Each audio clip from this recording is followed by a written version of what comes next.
memories of the State Fair.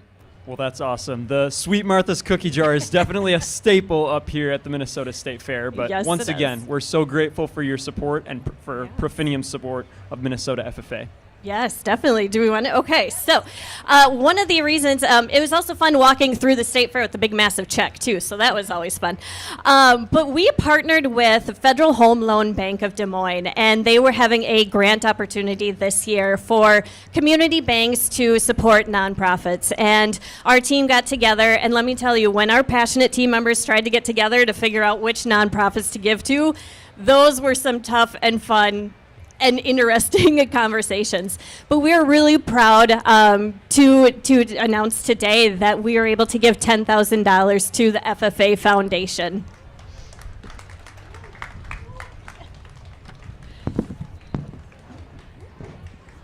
Well, on behalf of the Minnesota FFA Foundation, the nearly 16,000 FFA members, but even more, the 40,000 plus students that are going to be impacted by this gift and this investment, a sincere thank you, Karen, to you and the entire Profinium team.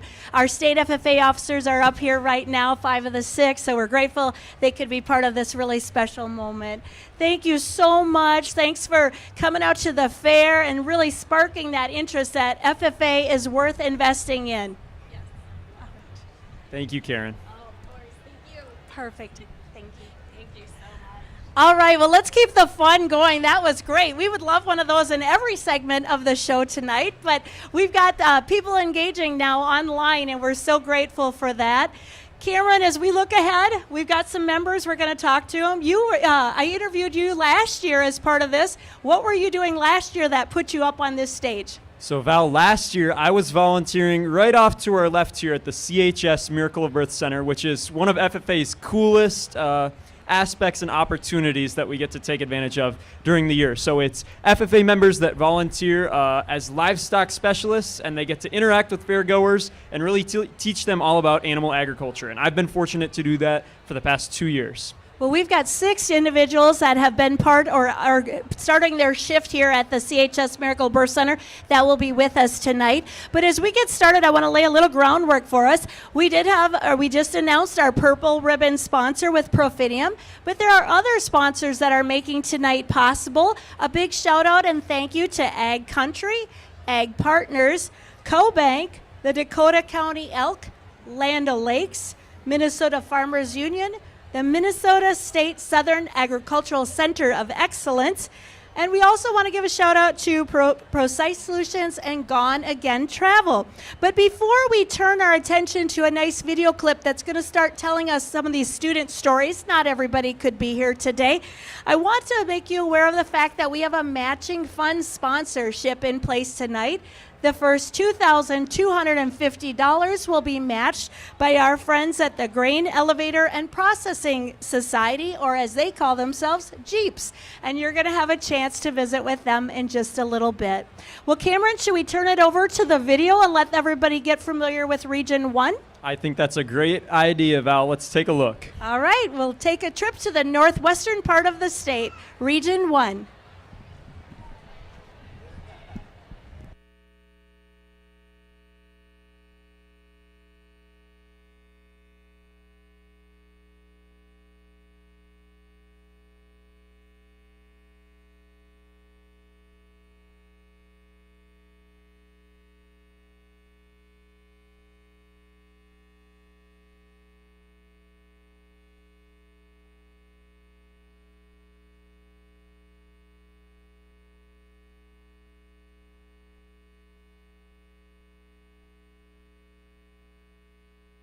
So my family didn't actually have livestock or farm directly. My dad did have cattle growing up, and both of my grandparents farmed, but my parents did not. My dad sold off his cattle when I was born, actually.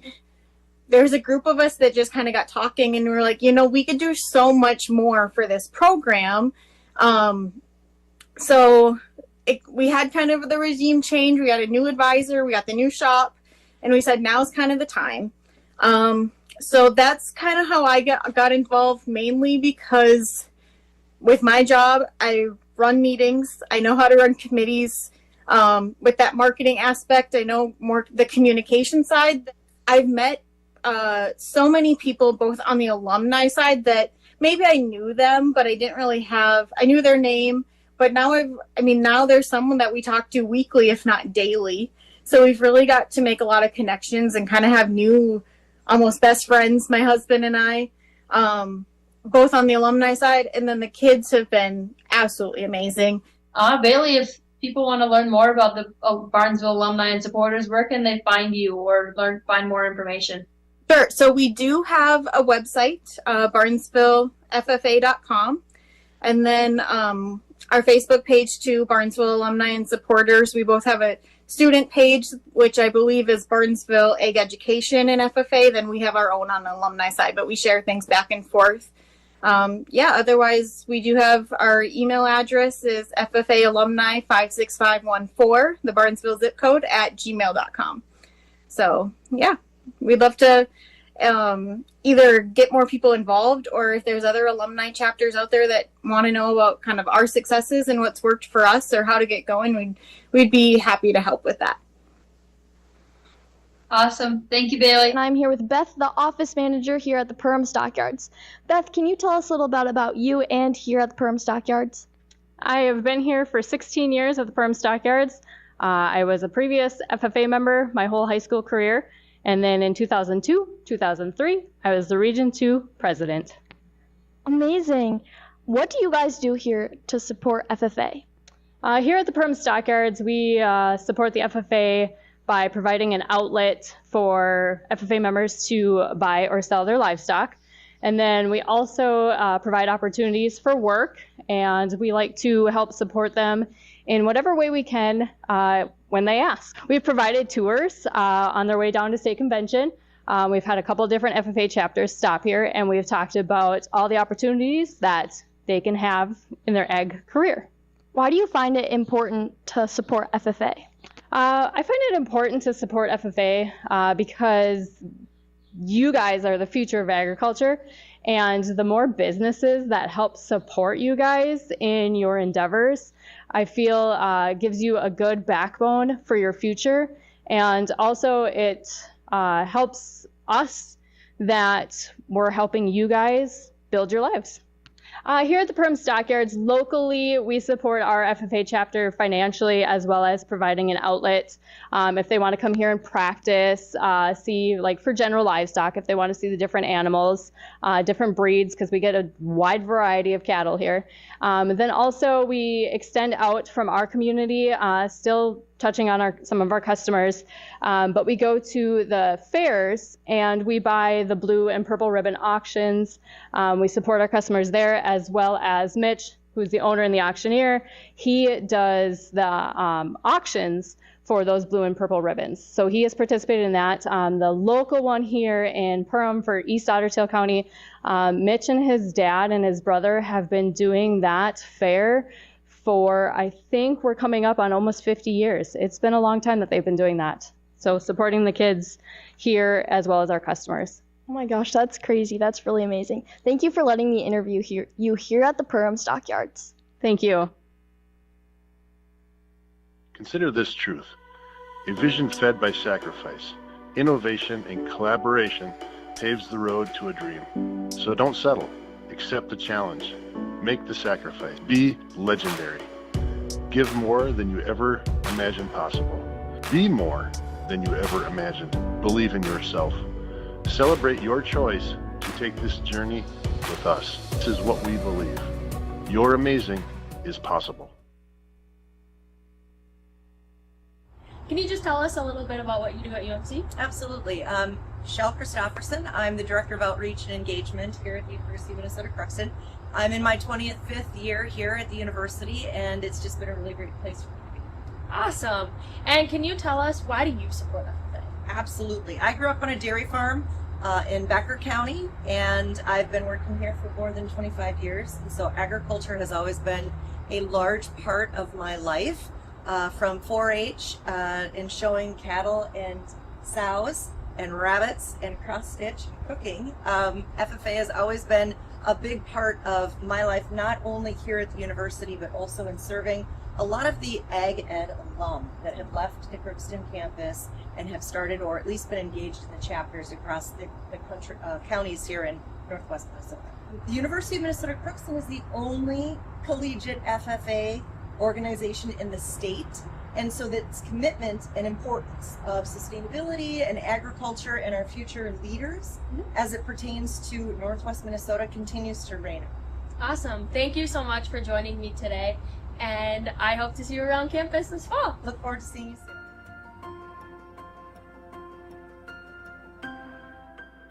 I chose the University of Minnesota Crookston because professors choose to invest in their students, all the way from their first year and then to the last.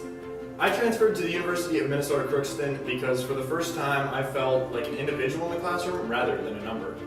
I chose the University of Minnesota Crookston because of their opportunities for hands-on learning, whether that's outside in crop fields or inside our barns.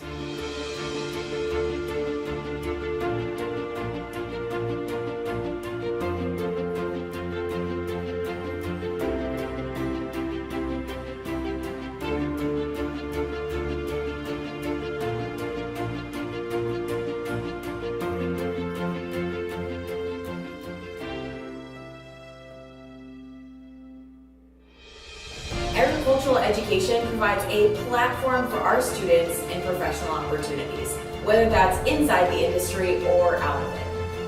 Agricultural education allows students to discover their passions through hands-on experiences.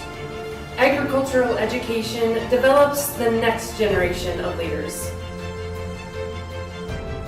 Cultivate your curiosity here with us at the University of Minnesota Crookston. Premier leadership, Personal growth, and career success.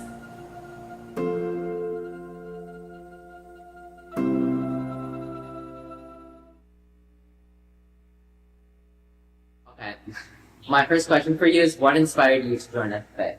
My mom was in FFA when she was younger, and I kind of just wanted to try it because my mom was in it. I wanted to join FFA because I had an older brother in it, and he always talked about like the fun adventures he went on, so that's my main reason for joining. One of my favorite FFA memories was, as a region officer, you get to go to Power, which is providing officers with essential resources, and that was really fun because I got to meet all of the other region officers from across the state, and I got to spend 3 days bonding with them, and it was really fun. What is the skill you've learned in FFA that you'll use for the rest of your life? Probably being able to reach out to other people. I feel like public speaking and just talking to people is hard, but with dairy judging, you have to be able to explain yourself with reasons. I feel like being able to express yourself in front of people definitely will help me. Yeah, the proper term is called networking, and that is a very important thing because that involves like teamwork, communication, and responsibility, and other things like that. And we recently just had a region volleyball tournament at one of our conferences, and that was really fun because we all came from different areas, and we all were able to work together as a team to play. So that was really nice and fun. What advice would you give to a new FFA member? I would say be out there, have an open mind. If you don't like a competition that you're in, there's multiple different competitions, and I'd say try a new one. My advice I'd give to a new member is change can be scary, but if you don't take that first step, you will just stay scared forever. And that once you try something, you'll develop your own opinions and what you like to do. And FFA has something for everyone. So if someone is hesitant, I would just really show them what FFA is truly about and how like diverse we are. So Olivia, what made you want to join FFA? So when I first joined FFA, I think it's because mainly I had a lot of family members who were in FFA previously. My grandpa used to be the New York Mills FFA advisor. My mom was in it. My sister was in it. So it's just kind of been a family thing that really was a big part of everyone's life. And it just seemed so much fun and welcoming. And so I really wanted to try it, especially because my sister was currently an officer when I was hitting middle school. So yeah, just a big family thing that got me interested. Olivia, what's your role in your chapter like?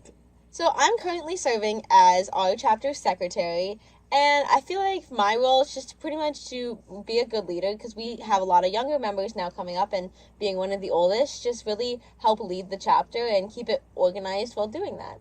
For sure. And then I have one last question for you. What are some of the things that your chapter does to help serve your community? Our chapter does a bunch of different things. It really depends on the year. Like this year, we built 6 different picnic tables throughout a few months, and we ended up putting them at our county fairgrounds. And so we just finished that a few weeks ago, and then the fair was this past week, so we had those new 6 picnic tables. We help clean up different highways and ditches, and then just like helping at different events and supporting the community. Like we have breakfast on the farm coming up, Feed a Farmer, just little things to give back to our community. For sure. Well, thank you so much for letting me interview you Thank you for today. having me. Yeah, of course. Hey everyone, thanks for sticking around and listening to Region 1's stories and experiences. We really hope you enjoyed hearing about the Northeastern region. If you're willing to donate, we'd kindly appreciate that. All right, well, we're back, and you've gotten a little glimpse of what's happening up in the northwestern part of our state when it comes to FFA programs up there. I'm joined by 2 regional officers. This one might look familiar, right? We just saw her on camera there. But go ahead and introduce yourself, what your chapter is, and some of the activities you've been involved with. Yeah, my name is Allison Smith. I am the Region 1 president. I am from Barnesville FFA chapter. I compete in parliamentary procedure, Farm Bureau discussion meet, and soils. Hi, I'm Addison Schiller. I'm from the Crookston FFA chapter. I'm serving as the Region 1 Sentinel, and I am involved in parliamentary procedure, employment skills, and the nursery landscape CDE. Well, let's just talk a little bit about that parliamentary procedure, because that's something that FFA students are exposed to. How do you think that will help you moving forward, even when you're not active in the FFA, but you're out there in your local community, being able to do parliamentary procedure? So the most common example of parliamentary procedure outside of FFA is school board meetings and township meetings. But just knowing those things allows you to be able to communicate for yourself when those times arise that you need to use it. Yeah, just kind of going off of Allison, just learning how to effectively run a meeting without all the arguing and all the bickering. So that's kind of been my favorite thing, but also that pressure of trying to get everything done within 11 minutes. Could you have envisioned yourself when you first joined the FFA being on a stage at the Minnesota State Fair with a microphone in hand? And if you didn't, how did you get here? Absolutely not. I did not see myself anywhere close to here. I think there was kind of a turning point when I was about 9th grade. I said, oh my gosh, that's cool. Let me work towards something. I never had this goal in mind necessarily, but as I kept gaining more skills and working on bettering myself and my leadership abilities, I've kind of got to where I am today, and I couldn't be more happy with myself or the people who surround me. Yeah, in 7th grade, I would have definitely not believed that I would be up here. Matter of fact, I was shy in front of people. I was so scared. But that's what FFA has done. It's allowed me to grow really well and allowed me to be able to be more comfortable talking in front of people. And it's the connections that I've made that's made me want to keep going and lead to experiences like this. Well, oftentimes your parents play a role, of course, but advisors, FFA advisors, usually help give you a little bit of a nudge. Is that the case for the 2 of you young ladies? I've had quite the interesting story with advisors. When I first joined FFA, I knew of 4 competitions, and we had a very inactive chapter. The year after, we got a new advisor, and she was just a little spitfire, and we were off on a roll. Our alumni kind of took over, and we just excelled from there. We do have another new advisor now, but we are still keep on going, and it's just been a really awesome experience since then, getting to learn more and more about FFA. Seeing as our school's kind of new to it, I still learn things every day, even as the Region 1 president. Yeah, in 7th grade, my original advisor was like, hey, you're getting signed up for Creed Speaking in a week. You have a week to memorize it. And that's kind of how my year went, was she just really pushed me to do some pretty cool experiences. And then we got a new one that year. And she was with us for 2 or 3 years, and then we just got a new one this year. So I'm really excited to grow, but also for her to keep pushing us to grow. Well, you referenced the FFA Creed, and there is a very famous kind of start to it. I won't put you on the spot and have you list off the entire 5-paragraph creed, but can you give us just a little starter? I believe in the future of agriculture. And what does that mean to you? Do you plan to go into agriculture? And if you do, great. But if you don't, what are you planning to do? And again, how did an organization rooted in agriculture help you and other members? I do plan to go into agriculture. I plan to get a degree in farm management. FFA gave me a space where I can feel proud of wanting to be in agriculture, and I feel like I have built a family around it. Being in FFA has supported me so much with that passion. Before, I kind of felt like an odd kid, a little bit weird, just because what I enjoyed wasn't the most. So being in FFA has just given me that spot where I can grow and feel more comfortable in my own skin with what I feel passionate about. Yeah, I also plan on going into agriculture. I want to go into agriculture education and be able to help those students grow like I've been able to grow. And it's just been such an amazing thing. And FFA has definitely given me so many opportunities, but also within the agriculture side, I get to advocate for that and just help the 2% that feeds the 100% of our nation. So, yeah. Wow, well, we're so excited that these 2 young ladies were able to join us today. If you want to direct your support to the Region 1 activities, and if we had more time, we'd talk about them, but unfortunately, we got to keep moving. We're traveling the state today, but if you want to donate to them, you certainly can direct your support to the Region 1, and you can do that by texting MNFFA1 to 7177. You can go to our website and place that donation. So thank you so much, ladies. We appreciate you being here today. Thanks for having us. Thank you. All right, well, we're going to keep the fun going. We're going to ask Mr. Cameron Addington to come back. He's going to visit with some of our attendants here at the CHS Miracle of Birth Center. Well, how's it going, you guys? I'll let you maybe go down and introduce yourselves with the mic there. Ella Bartle from the Monticello FFA chapter. Ambra Andrus from the Casa Manorville FFA chapter. Dawson Sanford from the Cannon Falls FFA chapter. All right. Yeah, Umbra can take the mic. What species are you guys in charge of this week at the Miracle of Birth Center? Yes, I am in charge of the swine. So if you're interested in that, come visit me. I am a part of the poultry part of this Miracle of Birth Center. The swine. All right. So Umbra and Dawson, I know you guys are part of the Region 8 officer team. The Region 8 segment will be coming up later this evening. But outside of Miracle of Birth Center, maybe tell us about some of the stuff you've been doing on your region team. We've done a lot. We're preparing for our Fall Leadership Day coming up, so developing getting chapters in Region 8 involved, building their leadership skills at the Green Hand and chapter level there on that. And then Yeah, also this summer is we went to a leadership training called Power. Our entire region team went that the state hosted for us, and we learned more about facilitating workshops for younger members so that they can learn. Awesome. All right, so Ella, I have to ask, you've got this little pig here. What's the name? All the kids have been calling it Porky, so. Porky. Awesome. Yep. What originally got you interested in working at the Miracle of Birth Center, Ella? Well, when Monticello started their new chapter this year, I was one of the representatives that got it back up and running, and I wanted to put Monticello's name out there, so Mr. Wiltz told me, you should go to Miracle Birth Center, Ella. So I said, okay, and now here I am. Is it something that you think you'll come back and do again in the future, maybe? Yes, it is, definitely. That's awesome. Do any of you guys have connections to animals that you're in charge of here at the Miracle of Birth Center, or have past experience maybe? I actually wasn't raised on an agricultural background. I was mainly raised with horticulture. So it was kind of like a new kind of opening, the Miracle Birth Center for me. I knew a little bit about animals, but this kind of opened my eyes to learning a little bit more about it. Awesome. Dawson, how about you? Yeah, I'm basically in the same boat as Ambra. I didn't grow up on a farm with animals. We used to have a dairy farm, but that shut down before I was born.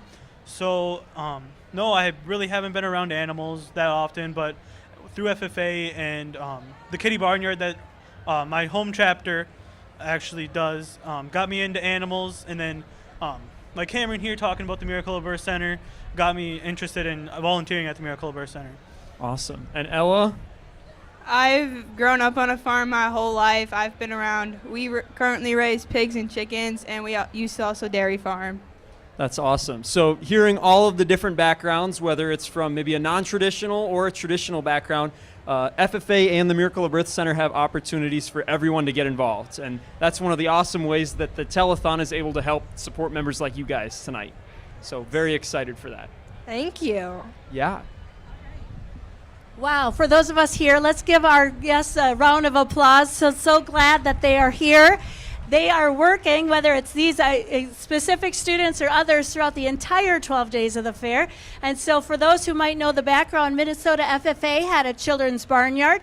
And in 2006, what they had started morphed into the CHS Miracle of Birth Center. FFA members continue to play a vital role in helping to give the fairgoers an experience here at the State Fair. We're so glad you were able to be with us. And boy, if he isn't adorable here. So come visit them all in the CHS Miracle Birth Center. Thank you all. Well, Cameron, I think things are heating up there. I think there's some contributions being made. Again, it is a telethon. For those who are watching who've worn the blue jacket, is this a good investment to support FFA? Val, I'd say it's one of the best investments you can make. Just looking at the members we had just up here, or really all of our almost 16,000 FFA members all over the state, there's so many reasons to support them and their futures in agriculture and agriculture education. Well, this is like a marathon today, and we've got to transition now to Region 2. There's so many good stories to tell. So with that, we're going to have you take your attention to the TV screen and hear from Region 2.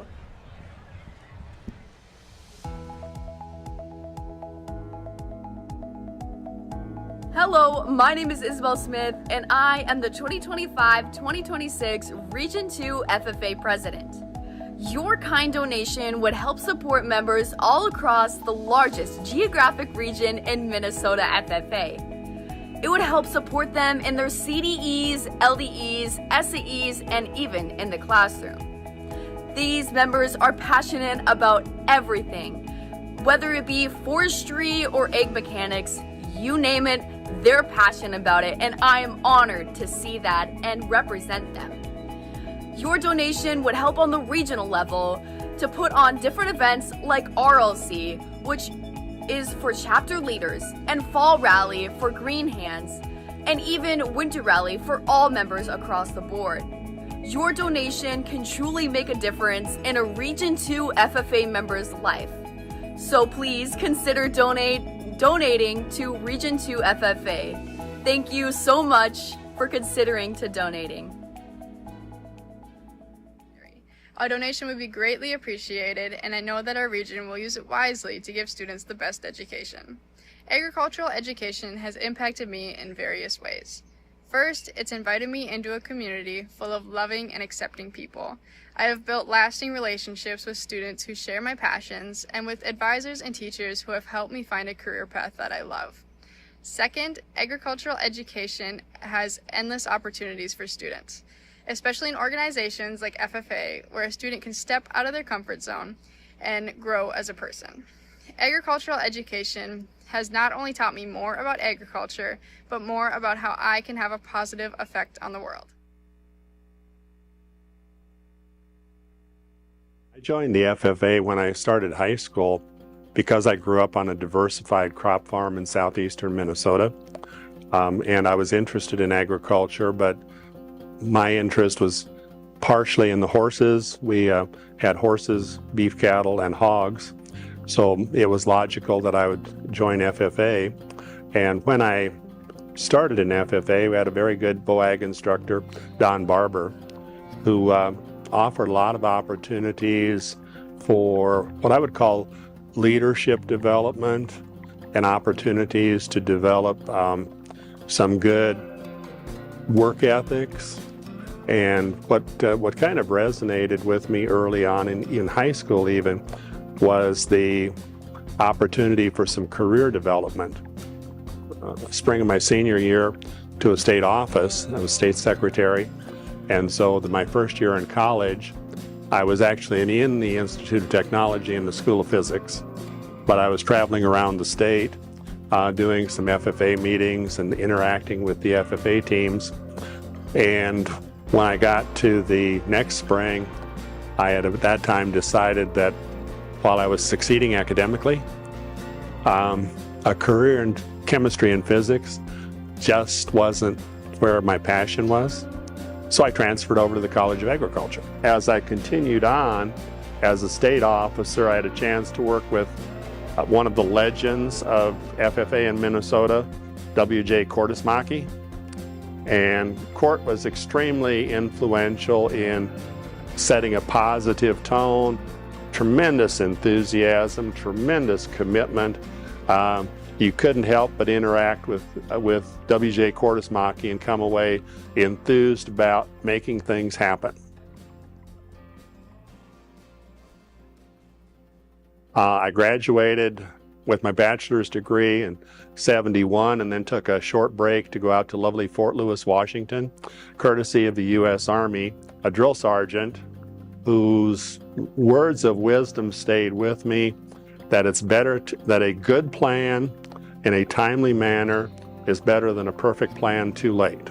And with the combination of FFA and, surprisingly, the military experience I had in Fort Lewis taught me to work with a much wider range of people in terms of interests, in terms of backgrounds, in terms of academic ability or academic experience. And that was really part of what allowed me to go on and be very successful, both in teaching and in my subsequent career with Cargill. And then when in Cargill, we captured that as we looked for people with great vision, great passion, great integrity. Those are all things that FFA is very long on also. And so that's all been, that type of interaction certainly helped develop my skills, and hopefully I've had an opportunity to help some other people develop those skills.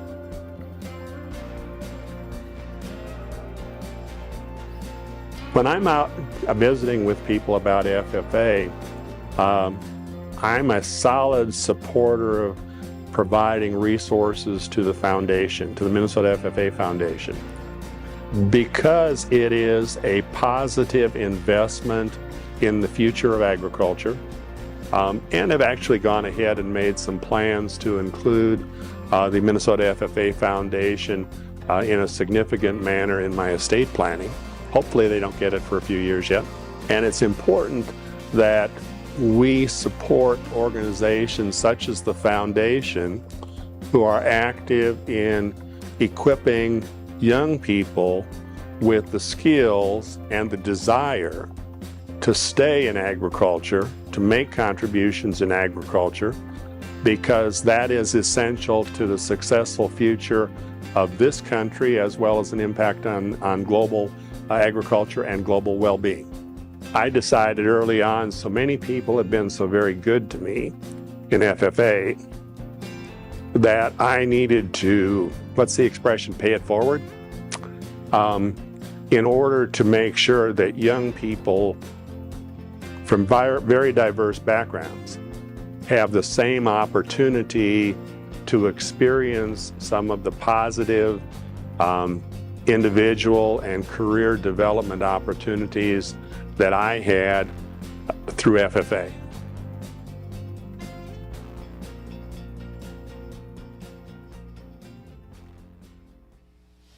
Hello, I'm Jerry Rinke. Many years ago, I was a member of the Minnesota FFA. Even though my blue jacket doesn't fit me anymore, I still appreciate the skills and the service learned from being a member of the Kenyon chapter of the FFA. I'm currently a member of the Dakota County Elks Lodge and those same skills, dedication to service apply to being a member of the Elks. The Dakota County Elks are pleased to support the FFA. We look forward to continuing financial donations to ensure agriculture education remains strong in Minnesota. When I first started taking ag classes, I didn't have a very deep background in agriculture, but it's throughout my years of agricultural education, both in high school and in FFA, that I realized just how far-reaching and important it is to every aspect of our lives. Not only that, but agricultural education has provided me with so many opportunities that I never would have had otherwise. It's helped me travel to far places, meet new people, step outside my comfort zone, and get more involved in my community. It's shown me the importance of being informed and involved in the world around you. Agricultural education has given me direction, confidence, and a deeper understanding of the impact that I can make, and it shaped me into the person that I am today.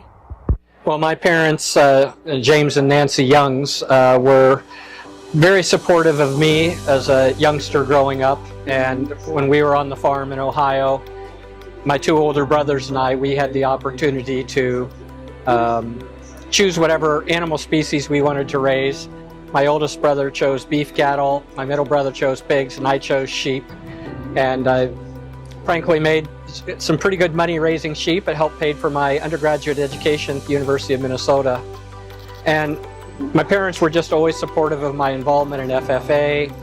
And I saw this as a way, when they passed away, to be able to honor them in perpetuity for the opportunities that they gave me to help me get started raising sheep. That was my supervised agricultural experience for FFA, and for many years as a professor at Iowa State University, I taught the introductory sheep production course until I had some changes in my responsibilities, and FFA catapulted me into my career and something I wanted to do to be sure that others like me as young people raising sheep would have an incentive, something to work for. So our family relocated from Ohio to Minnesota, and I did my last 2 years of high school at Winona Senior High School. Was involved in the FFA program there. Travis Nelson and Diane Radis were my FFA advisors at that time. And they encouraged me to apply to run for state office, and I was fortunate to be elected as the state treasurer, 78-79. And during that year as a state officer, I was also a student at the University of Minnesota Waseca campus, where I had the privilege of working with people like Dr. Jim Gibson, Dr. Ed Frederick. And at that point in my life, I was very focused on wanting to do research in animal agriculture to help make livestock production efficiency greater. And the thought of being a professor was kind of the furthest thing from my mind. But as I knew to be an effective researcher, once I got my bachelor's degree, I would have to go on for my doctorate. I was fortunate to have good mentors, Dr. Bob Jordan and Dr. Bill Boylan at the University of Minnesota Animal Science Department. Gave me opportunities and training that led me then to do postdoctoral training at Louisiana State University, where I specialized in embryo transfer technologies in livestock. My first teaching position was at the University of Idaho, and then I relocated to Iowa State University.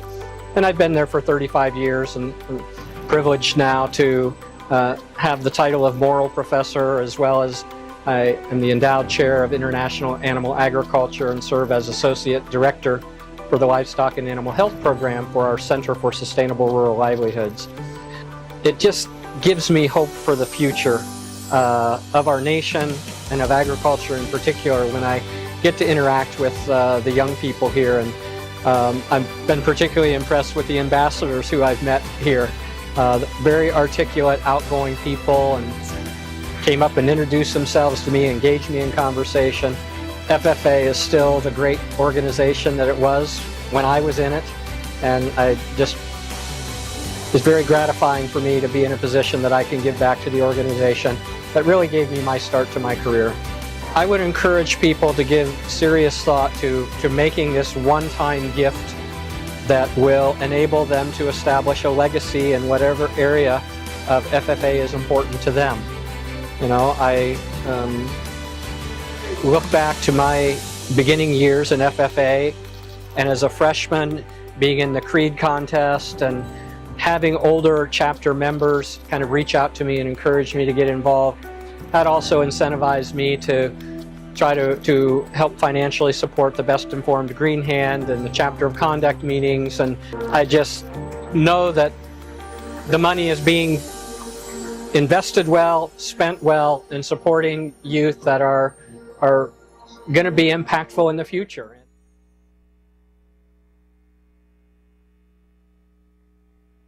Thank you for considering donating to Region 2 FFA. Your donation will truly make a difference in a member's life, whether they be way up north in Kelliher or way down south in our region, Royalton FFA. Your donation can truly impact a member and help them achieve their goals in their SAE, in the classroom, and in FFA. Thank you so much for tuning in to the Minnesota FFA Telethon. Your donation matters, and it can truly make a difference, no matter how big or how small. Thank you so much. All right, we're having fun. We're traveling the state. We're hearing from some supporters, and this is another opportunity to do just that. So as I invite some of our dear friends and supporters on stage, I'm going to throw this over to Dessa so we can learn a little bit about our special guests. Well, hello, everyone. Welcome back to the Telethon. Right now, we are joined with representatives from the Grain Elevator and Processing Society, or more commonly known as Jeeps. Before we go any further, let's hear about who we have with us up here. Yeah, thanks. My name's Scott Peterson. I'm the current president of the Jeeps Minneapolis chapter.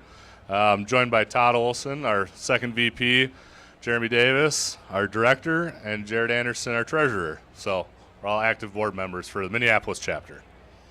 Awesome. And to keep things rolling, we do have a few questions for you guys, but don't worry, they're not too scary. To start it off, what do you guys do at Jeeps? Yeah, so Jeeps is kind of professional networking organization. It's chapter-based, member-led, so there's chapters throughout the United States and Canada, and led by volunteers such as ourselves at each chapter. The main focus is networking, to put people in the same room in the same industry, so everything basically between the farm and the retail market is kind of what we represent. So both grain elevators and processing such as soybean, ethanol, malt, you name it, and there's people involved. So both networking and education is kind of our goal. That's really cool. It sounds like you guys are connected not only from right here, but all around the nation, which I think is super cool, because here at FFA, we also do that. Why is supporting FFA so important to your guys' company and yourselves? Yeah, I think it's important for us to kind of help grow and encourage and educate the next generation to get involved in agriculture. I mean, our jobs are dependent on agriculture. That's the industry we work in. So we want to encourage and develop talent and bring people up into the industry, not necessarily just at the family farm, but the next level, everything we do after that. So. Well, thank you guys. Here at FFA, we really appreciate your support and having you guys here with us today to share with us a little bit more about Jeeps. Thanks for having us. Well, before we let these gentlemen leave and depart, I want to put in a couple of comments. First off, thank you so much. You are our matching supporter today, your matching funds. So for the first $2,250 that is being donated by individuals today, they have kindly matched it dollar for dollar. So let's hear it up for our friends at Jeeps. Well, I hope you've seen in the young ladies here today some of the videos, your previous experience. I know we have FFA members with our friends here with Jeeps.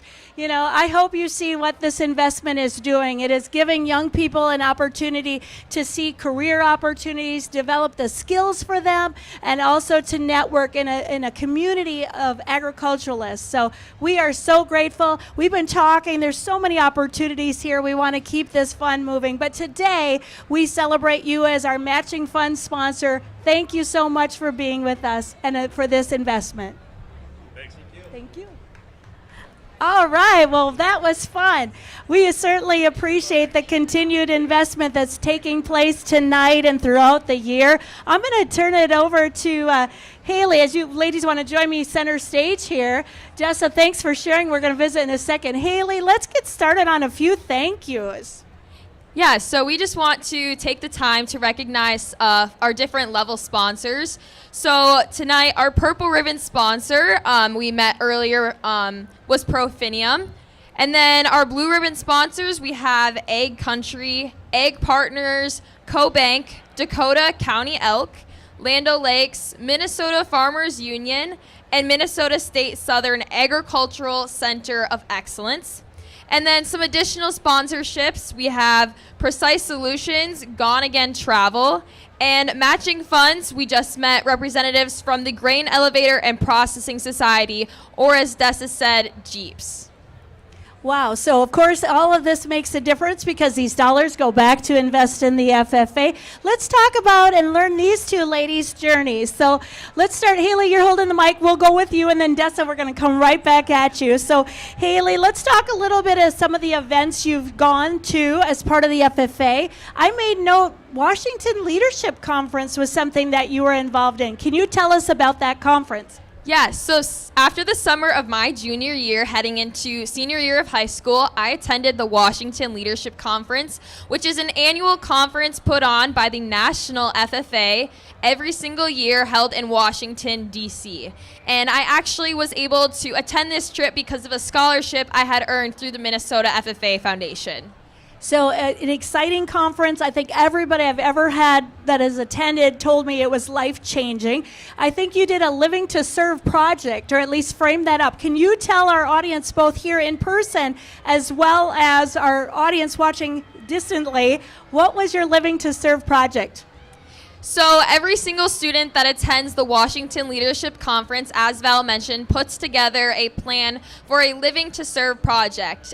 These range a variety of things. Some individuals put together backpacks or provide lunches or different things that help their communities. The project that I had outlined was creating flower baskets to place around my hometown, which is in Medford, Minnesota. So I outlined a detailed plan to bring some beauty, some color back into my hometown. In addition to attending the Washington Leadership Conference, I'm assuming you were involved with leadership development events and or career development events. I won't say the whole, LDE, CDE, because that's kind of our internal lingo, right? What were those activities you participated in? So my freshman year, I competed in the Creed Speaking Leadership Development event. I also did general livestock judging, which is judging cattle, swine, sheep, and goats. And then from there, I developed a passion for floriculture, so I competed in the floriculture career development event, and that was super, super fun. Do you think that there are skills that you've learned while you were involved with those that are going to help you with your future plans? And by the way, why don't you share what your future plans are? So actually starting tomorrow, I will be attending Iowa State University to double major. Yep, go Cyclones.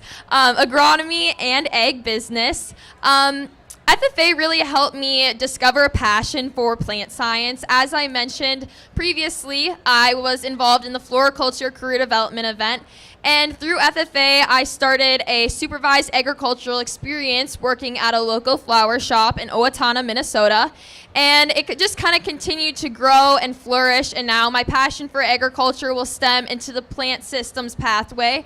And I'm super excited. I don't necessarily know where the wind is going to take me yet, but I'm super excited for what my future holds. And FFA has taught me so much, not only about agriculture, but also about myself and the passions that I have.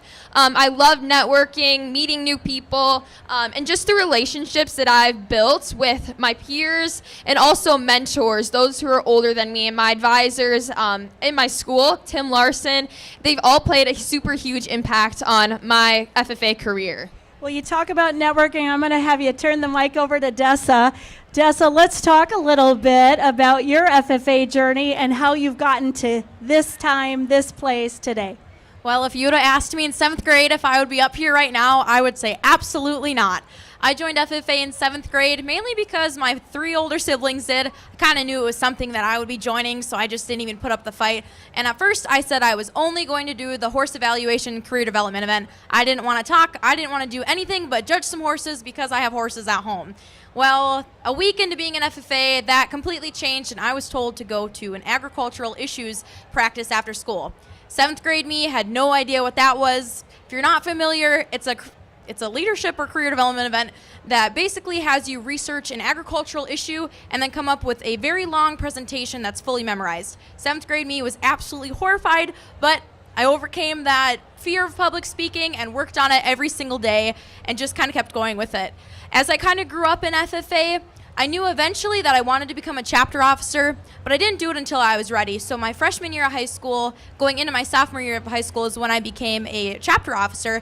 And then from there, I decided to run for the regional officer teams because I just was ready to try and make a change bigger than myself. That was something really impactful for me, was seeing the change that FFA can have on other people. And I kind of just kept going from there. I saw the impact that I can have on others, and I realized that even though I once was a very shy and timid 7th grader, now I can pretty much do anything because I know it's going to be okay, and I look at everything as a growth opportunity because you really can't do anything wrong if you're looking at it as a growth opportunity. All right, let's talk a little bit about how it changed your life this summer. You, of course, were involved with helping with leadership conferences. You saw students who were shy. You saw students that were already breaking out of their shell. What did that look like to be in a position of leadership where you were encouraging them to grow and develop and have a positive attitude on what's next? A very specific example of this I can think back to was at our state Green Hand Leadership conference that we held back in June. There was a member of my small group named Evan who was very shy and didn't necessarily want to be at the camp right away. He was a little nervous, didn't really see the full impact because he is your more traditional ag kid and didn't really want to leave the farm. However, I kind of made an influence on him by explaining that you have a choice every day to choose joy and choose to get the most out of whatever you're presented with. And by telling him that, I saw throughout the week him step up and try different things, even though he was a little bit nervous. And at the end of the week, he did write me a letter and told me that he was very grateful for me influencing him to really choose joy every day, because even if you don't necessarily want to do something, there's still positives, even if it seems negative at first. So being able to see some shyer kids or people who don't really know their direction within FFA and be able to help guide them in a direction to just show them that growth is a choice you can make and it's okay has been very impactful for not only myself but every other member that I've been able to connect with this year. Wow, so that does sound very heartwarming, and this is the type of thing that FFA does for students. It gives them an opportunity to see young mentors, mentors for themselves, and to grow and develop those skills. Well, let's talk about FFA members for a little bit. So this is not our FFA weekend yet. That's coming up. So what's going to happen this coming weekend when about 1,000 FFA members come to the Minnesota State Fair? What does that look like? Well, the state officer team is getting ready to be present at almost every show that we can be, I guess you could say, with FFA members. FFA members will join us next weekend to show livestock, enter projects. Us FFA state officers will kind of be around socializing, networking, as well as helping out at each judging event. We are so ready also on Sunday night, I believe, to have an FFA dance. So FFA members out there, me and Haley want to see you at this dance and get down and dirty with us dancing all night long. So let's have a fun time next week. FFA members, we are ready to have you next weekend here at FFA for FFA Encampment. Well, Haley, let's talk a little bit about this fair. We're looking out over what I'd say is thousands of people. Some of are engaged with our telethon, others are kind of passing by. What's the favorite part of the state fair for you? Well, I just got done showing at the 4-H encampment. This was the first weekend of the state fair, and so I loved engaging with another agricultural extracurricular, and I actually was able to show my market lamb on Friday night. So getting to see all the hard work that 4-H members and FFA members next week put into their livestock projects is super, super fun. Well, we're going to talk about it a little bit later, but you referenced 4-H, and I just want to give a shout out.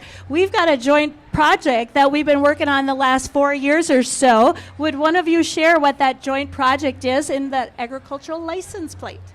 So FFA and 4-H collaborated, and we created a license plate that you can purchase at your local DMV that will go, extra funds will go to support those two agricultural organizations that impact the future of youth leaders in the agricultural industry. So as you can see, there's some partnerships and things that happened within those two organizations. But again, we're kind of celebrating tonight the impact that FFA has on the lives of young people. Well, in simple words, how can people get involved? Like, what's tonight about, the telethon?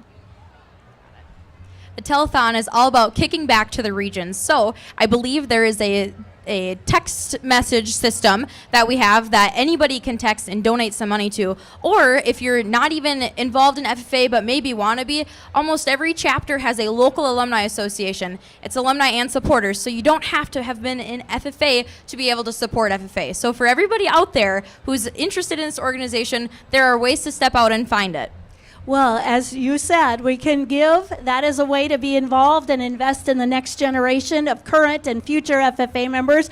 I would want to just say that if you haven't picked up on it, it's coming by. We have some wonderful donations that were made that are to incentivize giving to the telethon tonight. So from those who donate tonight or the days leading up, the items that will be drawn for include a beautiful FFA barn quilt made by one of our very own agriculture teachers, Patrick Fearson, 2 tickets to the Celebrate Ag and Food Day, which is the University of Minnesota Gophers football game, 4 tickets to the Bell Museum. C-Fans is the home to the beautiful Bell Museum, and they have donated 4 tickets. And then additional 4 tickets to the University of Minnesota, a men's or women's basketball game. So giving is rewarding in itself, but for some lucky people, they're going to be drawn and have those wonderful prizes. If you want to support Region 2, I would ask you to text MNFFA2 to 71777. Go to our website. You'll have a chance to make that donation as well. Ladies, we've had fun so far, but we're really just getting started. We've got how many regions left to go? Well, we're on 2, so that means there's 6 more. We're cruising right through, so we're going to get started and throw it to Region 3. And I invite you to take a look at the screen. Thank you. Hey Minnesota FFA, my name is Bryn Sabo, currently serving as the Region 3 President. Today you will have the opportunity to hear from some Region 3 members and supporters about their agriculture and FFA stories. We would like to personally thank you for your support and for tuning in to hear how Region 3 members are leading their legacy. My favorite part of FFA is being a leader and helping the younger FFA members find their place in agriculture. Another one of my our favorite parts is meeting new people. Today I'm just going to share a little bit about my experience in FFA. FFA has given me opportunities to compete in career development events, to learn about different careers in the ag industry. It's given me an opportunity to lead my home chapter in Melrose as an officer.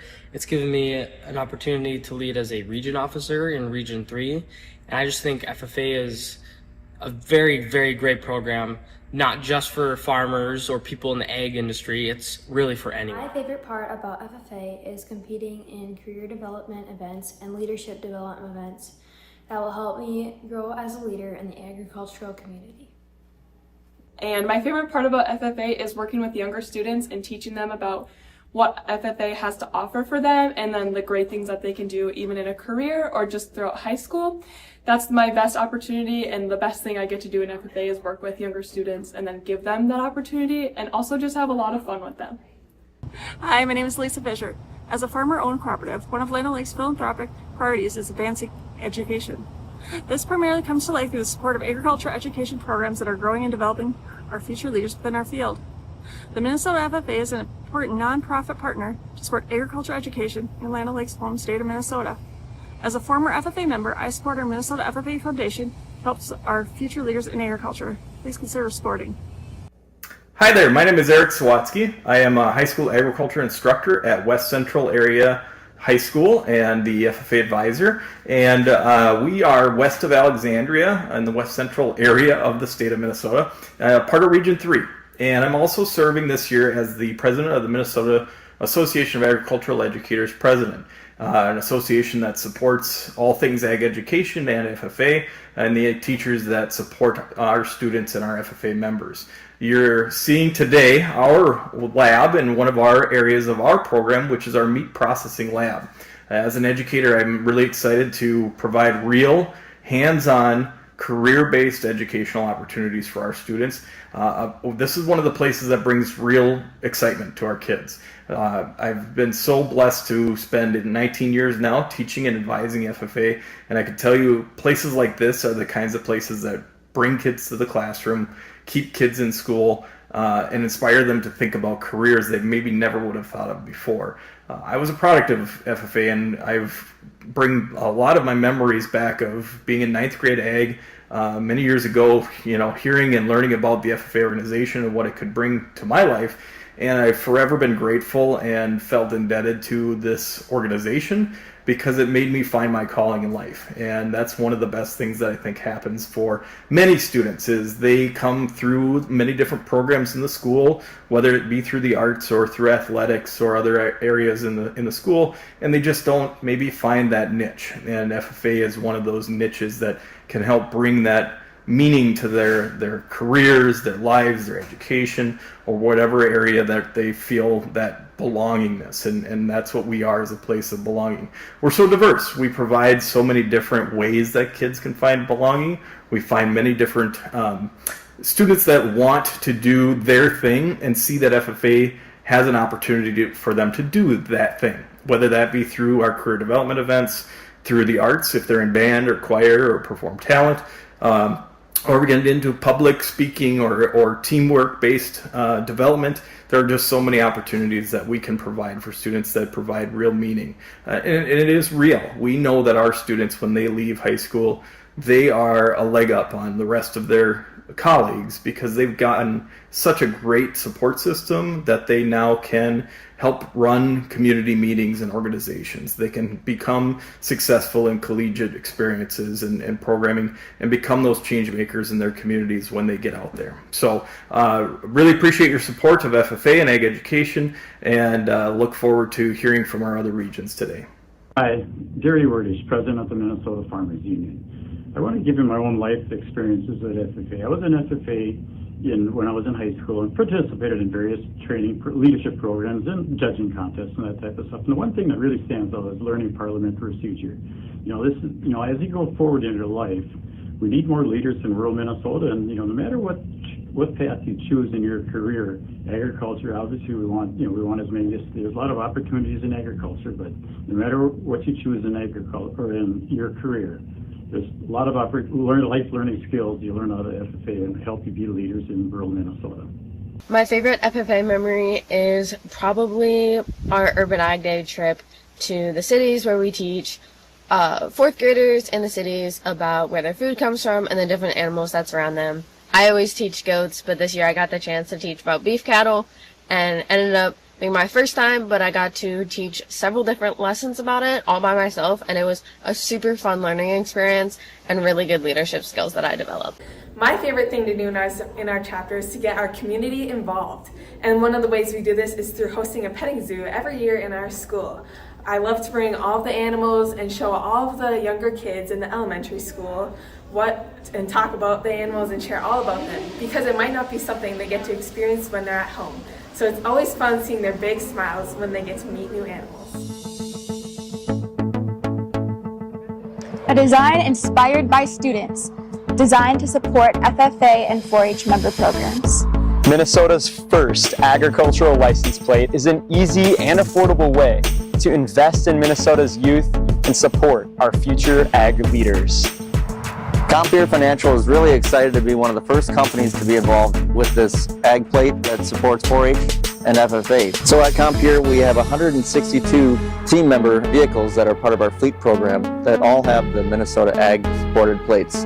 We're really excited to support our youth through the 4-H and FFA programs and challenge you to do so as well.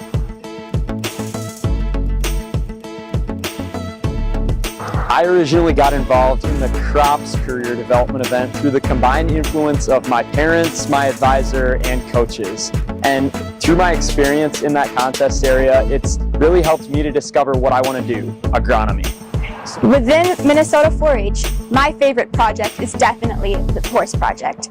I've been involved in the Horse Project since I was a clover bud, and it has helped me develop many different skills. Without 4-H, there are things I would have never thought I would be able to do, such as being a Minnesota State 4-H ambassador. This role has pushed me out of my comfort zone and helped me develop as a person. Supporters who are actively investing in programs that help prepare students for their futures is exactly what agriculture needs right now. Within the plate, there are several elements that represent both organizations. The rising sun is a token of a new era in agriculture. Giving our hands to larger service is shown on this license plate, as well as mentorship, with the big hand and the smaller hand showcasing this. In these hands is a basil plant. Basil can be grown anywhere in Minnesota, showing the diversity of agriculture. The corn is another component that we see in the background of the license plate, and it's really meant to represent the traditional and wide-reaching impact of Minnesota agriculture.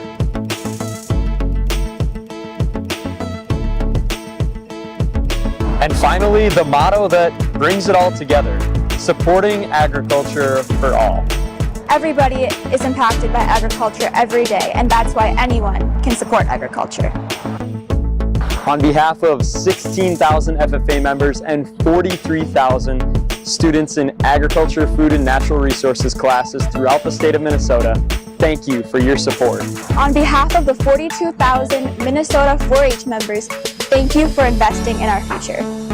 I believe in the future of agriculture because FFA is growing the next generation of leaders who will change the world.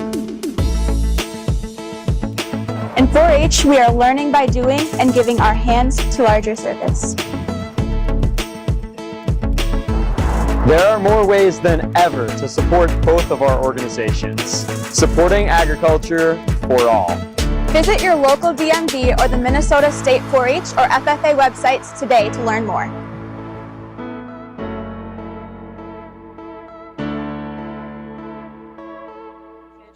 My favorite FFA memory is going to state convention with my sister for the first time.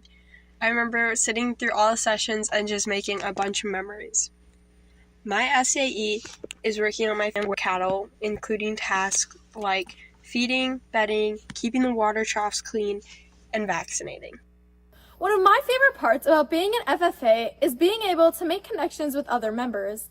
Attending conferences and conventions, I'm able to meet people from all across the state. And although we may come from totally different backgrounds, we can come together to share the same passion for agriculture. We stand as one in our blue jackets, leading an industry that is bigger than ourselves. Being an FFA, I've been able to grow my confidence, learn more leadership skills, and truly know what it means to be resilient and push myself farther after falling short. As FFA members, we are able to make connections and grow ourselves, all while leading our legacy. Thank you for tuning in to see what Region 3 members are up to. We ask that you consider donating to Minnesota FFA and Region 3 during the Great Minnesota Give Together. Thank you all again.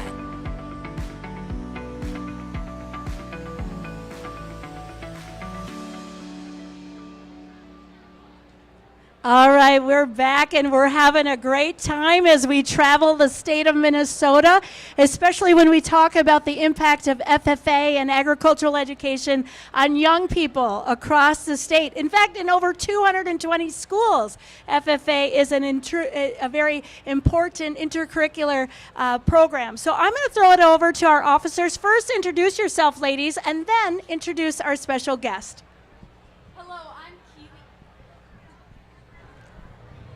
There we go. Now you can hear me. Hello, everybody. I'm Keely Runge. I am serving as this year's state reporter. I'm originally from the St. James FFA chapter in Region 6. Hello, everyone. My name is Lauren Hunt, and I'm currently serving as the state sentinel. I am originally from the Wilmer FFA chapter in Region 5. Right now, we are joined by a very special guest on stage, so I'll give her a moment to introduce herself to all of our viewers here and online.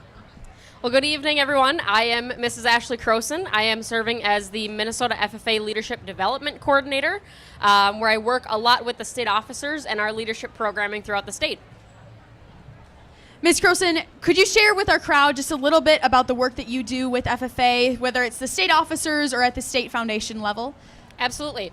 So a little bit of my background. I taught agriculture education for 3 years in southeastern Minnesota before I transitioned into this role. And one of my favorite parts of my job is working with the state officers every year, seeing them develop from them getting elected in April at our state convention, throughout the year at our summer conferences to national convention, and then eventually preparing for state convention the following April. It's amazing to see their growth throughout the year, and they're fantastic individuals every single year. One of my other big parts of my job is our leadership programming. One of our big leadership conferences take place in the summer. We have our Green Hand Camp and our Chapter Leaders Camp, where almost 200 students combined go up to Deep Portage and learn for the week about FFA and leadership and all of the opportunities that they have. So that's a big part of the leadership events that we do. And then we do a various amount of chapter visits and other regional leadership conferences throughout the year. Awesome. Could you share just a little bit about your personal FFA story and what led you to this specific career path? Yeah, so I grew up in Wisconsin, where I was heavily involved in FFA in high school, served as a Wisconsin State FFA officer almost 10 years ago, which is crazy to think. Went to University of Wisconsin River Falls, where I graduated with a degree in agricultural education and animal science. Came across the river where I met my husband and taught agricultural education for 3 years in southeastern Minnesota, like I mentioned. And we still currently live down there. We raise beef cattle in southeastern Minnesota. My husband's an ag teacher and FFA advisor, and I am serving in this role.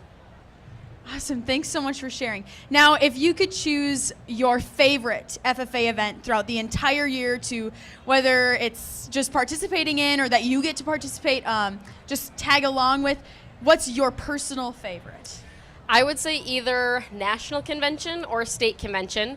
It's awesome to see specifically our state officers and our delegates that we take with represent the state of Minnesota and the members that we have, and really share the voice of Minnesota FFA throughout our delegate operations at convention. And just seeing the state officers and delegates connect with other state officers and members across the country, really, and make those connections and keep those connections even past your state officer year. And then, like I mentioned, state convention, seeing the growth that the state officers have, and then really put it on stage and really recognize our members for their hard work throughout the year. I think those are probably my two favorite events throughout the year. Well, I can't help but talk a little bit about advisors and teachers. You referenced your husband's an agriculture teacher. How do we as an organization support our teachers? We recognize them as being the key to all these opportunities. Can you just share a little bit about how we're constantly trying to support those local programs? Absolutely. One of the things that specifically the state officers do throughout the year, like I mentioned before, chapter visits, really getting out to chapters and promoting FFA and agriculture education to those members and agriculture education students without necessarily putting extra work on the advisors. They can have the day where the state officers can come in and really kind of take over the classes. So that's one way we can support the agriculture teachers with the state officers. Well, we're certainly grateful for all that you do, not only here at the Minnesota State Fair, which is a great place to be today, but the state convention, the national conventions. But, you know, even though those are the big highlights, you're constantly helping our teachers thrive and survive and be there for their students. So we're grateful for that. But before we let you go, we're looking out over 100,000 of people here. You know, what does the fair mean to you? I know there's fun foods here, there's people here. What's kind of a highlight when you're not doing your FFA job? One of my highlights for the state fair is we actually bring up a couple of beef cattle for the open class show. That actually also happens during FFA weekend. And one of the really cool things I think about FFA weekend, which is coming up starting on Friday, is it really gives the students an opportunity to showcase their supervised agriculture experiences. We do our award applications, but this is really an opportunity to showcase those animals and those flowers and vegetables that they can really bring to the state fair and ag mechanics. If you have a chance to go up to the horticulture building and see the restored tractor, that was done by an FFA member. So I think it's really awesome they get to showcase their projects. Well, we're so glad you were with us today. Thank you so much. So let's give it up for Ms. Krausen. All right, we've got another special guest. I'm going to let the officers interview our guest here. You know, FFA is really about students, and we want to make sure you're hearing from students and understand the personal growth that they have as part of being involved with the FFA. So I'll turn it over to you. Hello, everyone. My name is Chris Schaefer. I am from the Grand Rapids FFA chapter, and I'm serving as well as our Region 2 Vice President this year. And I've been here at the Minnesota State Fair for the last week or so now, volunteering at the Miracle of Birth Center, which we can see right to our left here at Christensen's Farm Stage. Well, welcome, Chris. I'm going to start off with kind of a loaded question here. So why don't you tell everybody here, what does FFA mean to you? So, to me, FFA means a lot. Personally, it's a big thing of growth within our communities, especially within the students, the classroom, being able to step out of your comfort zone. FFA truly pushes our students to do incredible things, but also after their time within the classroom and within FFA, it just has such an amazing and lasting impact in their lives. Our motto is learning to do, doing to learn, earning to live, and living to serve. And FFA members, no matter how involved they are in the program, truly understand that we are here to serve. And so FFA members, even after their time in the classroom, are still living to serve and giving back to their communities. Yes, thank you so much for that. So like Ms. Croson had mentioned earlier, we like to highlight our members by giving them an opportunity to share their story about their supervised agricultural experiences. So I'm going to give Chris a moment to explain his, because I like to listen to them and I think they're fun to do. So I have a couple SAE, Supervised Agricultural Experience programs. My main one, which is sort of an agricultural sciences, Supervised Agricultural Experience. My grandpa owns a tree farm, so I live way up in the northern part of Minnesota where we have a lot more trees. We're more into the forestry business. My grandpa owns a small Christmas tree farm, and I work on there every time during our shearing season as well as our harvesting season to sell to our communities. So pretty small program, but it's a super fun one and unique in my personal opinion overall.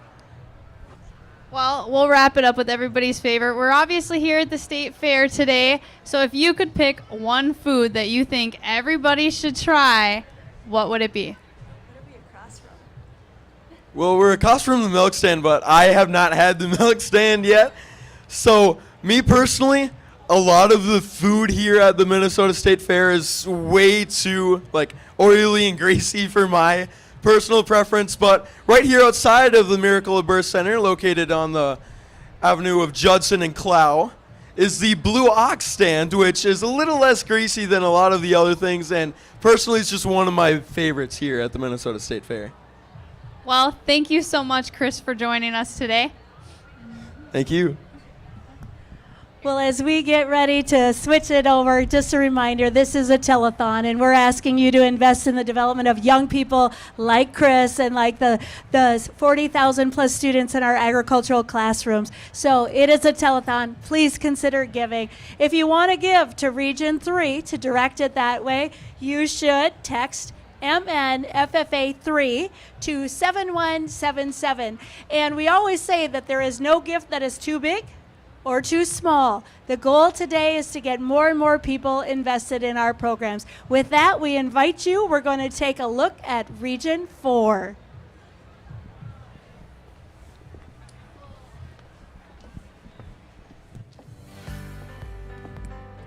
Hello, and welcome to the Region 4 segment of the Minnesota FFA Foundation Telethon. My name is Lillian Tinty, and I am currently serving as the Region 4 President. Region 4 has some amazing things to offer members, and for the next 30 minutes, we are going to be tuning in to hear all about their experiences. My experience with FFA has been both unforgettable and unexpected. My experience with FFA started in my freshman year of high school when my family and friends encouraged me to join. I didn't even know what FFA was or what a CDE stood for. My ag teacher encouraged me to try the small animals CDE, so I decided to join the team. We started at the regional level, made it to state, and then we qualified for nationals. The small animal CDE taught me how to work as a team, allowed me to gain knowledge, and even helped me figure out that I want to become a veterinarian in my future. My experience in FFA has been nothing short of incredible. My family's background in agriculture is what sparked an interest in the organization for me. It all started my freshman year when I made the decision to attend the September kickoff meeting and join my chapter's Dairy Evaluation CDE team. I didn't fully understand the concept of a CDE, so I was shocked and very excited to qualify for state that year. This competition taught me dedication, how to use my voice, and fueled my passion for FFA. The last 2 years, I have been the team captain and made some of my fondest memories in the program. At the end of my freshman year, I made the decision to apply for chapter officer. I was honored to serve as the Sentinel the next year, president the following, and will continue to serve as my chapter's president in the upcoming year. In being an officer, I have had the great opportunity to connect with all different types of members and work to better our chapter and its influence on the community. One of my favorite parts of being an officer is getting to see members' passion for FFA ignite and helping them reach their goals. These roles led me to my applying for a region officer role. I'm thrilled to serve with such an amazing, hardworking team this year and to represent Region 4. I love our region's diversity in its city and country-based areas. This will allow me to connect with all different types of members and spread the message that FFA really is for everyone. I would like to thank everyone that got me to where I am today, and I cannot wait for this upcoming year. Thank you. I've always been looking for a way to give back, and when I think in the past, I'm always humbled by the people that went before us and kind of blazed the trail and invested in FFA and other agricultural programs. And I was always looking for a way, and it really excites me to be able to invest in our next generation of future agriculturists, teachers, scientists, and if it helps one kid get an opportunity to pursue a passion, it's a big win for everybody. I grew up outside Tracy, Minnesota on a diversified crop and cattle hog farm. Went to NDSU for my undergrad in animal science, was always looking forward to coming home and farming.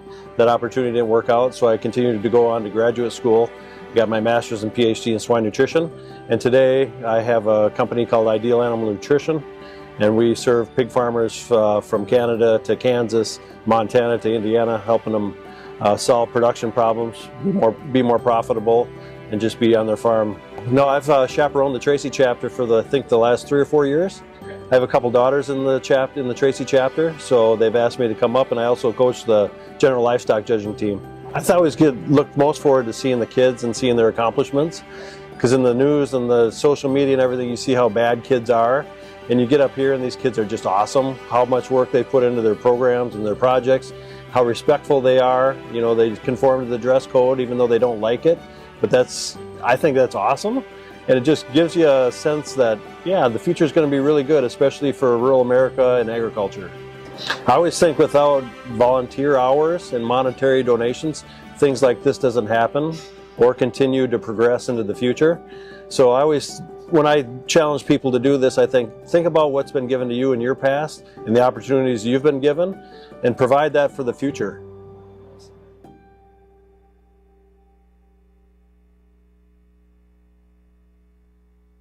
It was the Region 4 Explorer, an event made specifically for green hands and new members just getting started within the FFA. When I first walked in, I didn't know much about FFA, but when I walked out, I felt that I had found something that stuck with me. That day introduced me into the FFA, a place of leadership, personal growth, and contests. That's what's pulled me in, and that's what has kept me going ever since. Soon after, I was asked to join the Conduct of Chapter Meetings team. I was nervous. I didn't know anyone and everything was unfamiliar to me, but that team became one of my many reasons for sticking with FFA. I learned how to collaborate, gained confidence, further my love for debate, and build friendships that mean a lot to me. That first contest helped me find my voice and show me that FFA could be a place where I truly belonged. Later, I ran for chapter secretary and had the honor of serving in that role. I gained skills like creating slideshows, taking effective notes, and leadership skills. I was also able to chair our parliamentary procedure team that same year, where I learned what it means to lead a team with purpose and grow and learn. Those experiences gave me the courage to take the next steps and apply for region office. Now, as Region 4 Treasurer, I've seen how special our region is. Region 4 is a community. We show up for each other and create a space where everyone feels like they belong. That's something I felt so deeply throughout my time in FFA, what it means to be a part of a community that embraces you. Sometimes you walk into rooms where you feel a little different or unsure of how you'll fit in, but Region 4 has made me feel welcome from the very start. It has reminded me that leadership doesn't come from fitting in, but comes from connection and knowing that you belong. That same energy was on full display at Region 4 Leadership Conference, which is one of the events that we put on. We build leadership skills, connect with members all across Region 4, and grow through sessions on networking and personal development. One of the most memorable parts was when we played a variety of different games. This showed how leadership could be fun and also allowed people to feel included. FFA has helped me grow in many different ways I've never expected. It's helped me to build confidence, speak up, and step into leadership roles I would have never imagined myself prior to high school. And Region 4 has been at the very start of that journey. The people and the support that I have received. It's all about lifting up each other and creating a place where every member feels like they belong, and the FFA has done just that for me.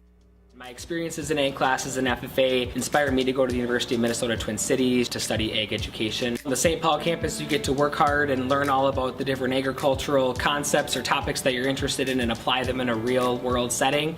And on the Minneapolis campus, you kind of get the perks of that Big Ten university, and it really is the best of both worlds. CFANS on the St. Paul campus provided us with hands-on experiences. We got to work with live animals, plants, and crops to help us in the classroom. I'm Joe Ramstead, and I love teaching in the high school classroom setting. I started my FFA journey at my home chapter of Highland Park in St. Paul my freshman year. In fact, one of the reasons I went to high school at Highland Park was so I could pursue FFA. Growing up in the city, I always felt a little out of place with my passion for agriculture and livestock, but FFA changed all that and gave me an opportunity to make connections with people who had similar interests and academic pursuits as mine. My first region LDE was Creed speaking, and to be honest, as a shy and quiet kid, signing up for Creed speaking was one of the scariest things I've ever done. That being said, I would not be who I am today without Creed speaking. Not only did Creed speaking give me an opportunity to expand my public speaking skills, it also gave me a chance to meet people from my own region and state that I never would have met. And if I'm being honest, I don't think I would have summoned up the courage to make a video like this to introduce myself to all of you if it hadn't have been for Creed speaking. This experience also gave me the motivation and confidence to run for region office this year. And this past year, I also had the amazing opportunity to attend a national convention with the AgCom team at my school, and they were missing like a person, and so they asked me to join the team and go to a national convention, and it was very spontaneous and honestly quite a challenge for me, but it taught me like the most out of anything in my FFA journey, and it also made me realize how much I valued being in the blue jacket. And it gave me a sense of pride I'd never felt before, a sense of pride in myself and in the chapter that I was wearing on the back of my blue jacket when I was at convention. When I was seeing everybody wear their own jackets with pride, I understood that I was a part of something bigger. And that inspired me to want to run for region office and be able to help every single member I can who's willing to have that sense of pride in themselves, in their region, in their chapter, and in their state, and also just in the national association that they are lucky to be a part of. And so I'm super excited to start my journey with region office and with you all. And I really just want to be a familiar face and a helping hand to anybody who wants to grow themselves or their leadership skills or both through FFA. Thank you guys for taking the time to get to know me, and I can't wait to meet you all and serve you to the best of my ability. Hi, I'm Mackenzie Lewis, a relationship manager at CoBank and a proud former state FFA officer. I wouldn't be where I am today without FFA. FFA students, take every opportunity presented to you and never stop growing. The Minnesota FFA Foundation fuels the future for thousands of students, giving students purpose, confidence, and skills to succeed. Supporters, your investment makes a bigger impact than you can imagine, paying dividends well into the future of these students' lives. FFA has taught me 3 important qualities, including being a responsible, positive leader, having an open mind, and having a growth mindset. Without these qualities, I would not be able to meet the people that I've met, join the things that I've done, and take the trips that I've taken. I've made it all the way from the state convention to Indianapolis. I've competed in those several CDEs, and I've met so many new people along the way. Without my advisors, I would not have joined the committees, I would not have led the meetings, and I would have been a Minnesota Region 4 Sentinel. I appreciate my advisors very much, so thank you, Mrs. Lepkes and Ms. Ryman. I'm proud to say I'm a part of Minnesota FFA. I'm proud to say I'm from the Princeton FFA chapter, and I'm proud to say I am your Region 4 Sentinel. Everybody, I encourage you to try new things, look for new opportunities, and make those connections that I've made throughout my 4 years in FFA. I'm excited to see what this year's 2025-26 year holds for Minnesota FFA. Thank you again for everything you have provided me. Thank you so much for listening to Region 4 segment of the Minnesota FFA Telethon. We hope that you enjoyed listening to members' stories and that you will make a donation to Minnesota FFA and Region 4. Thank you so much for tuning in.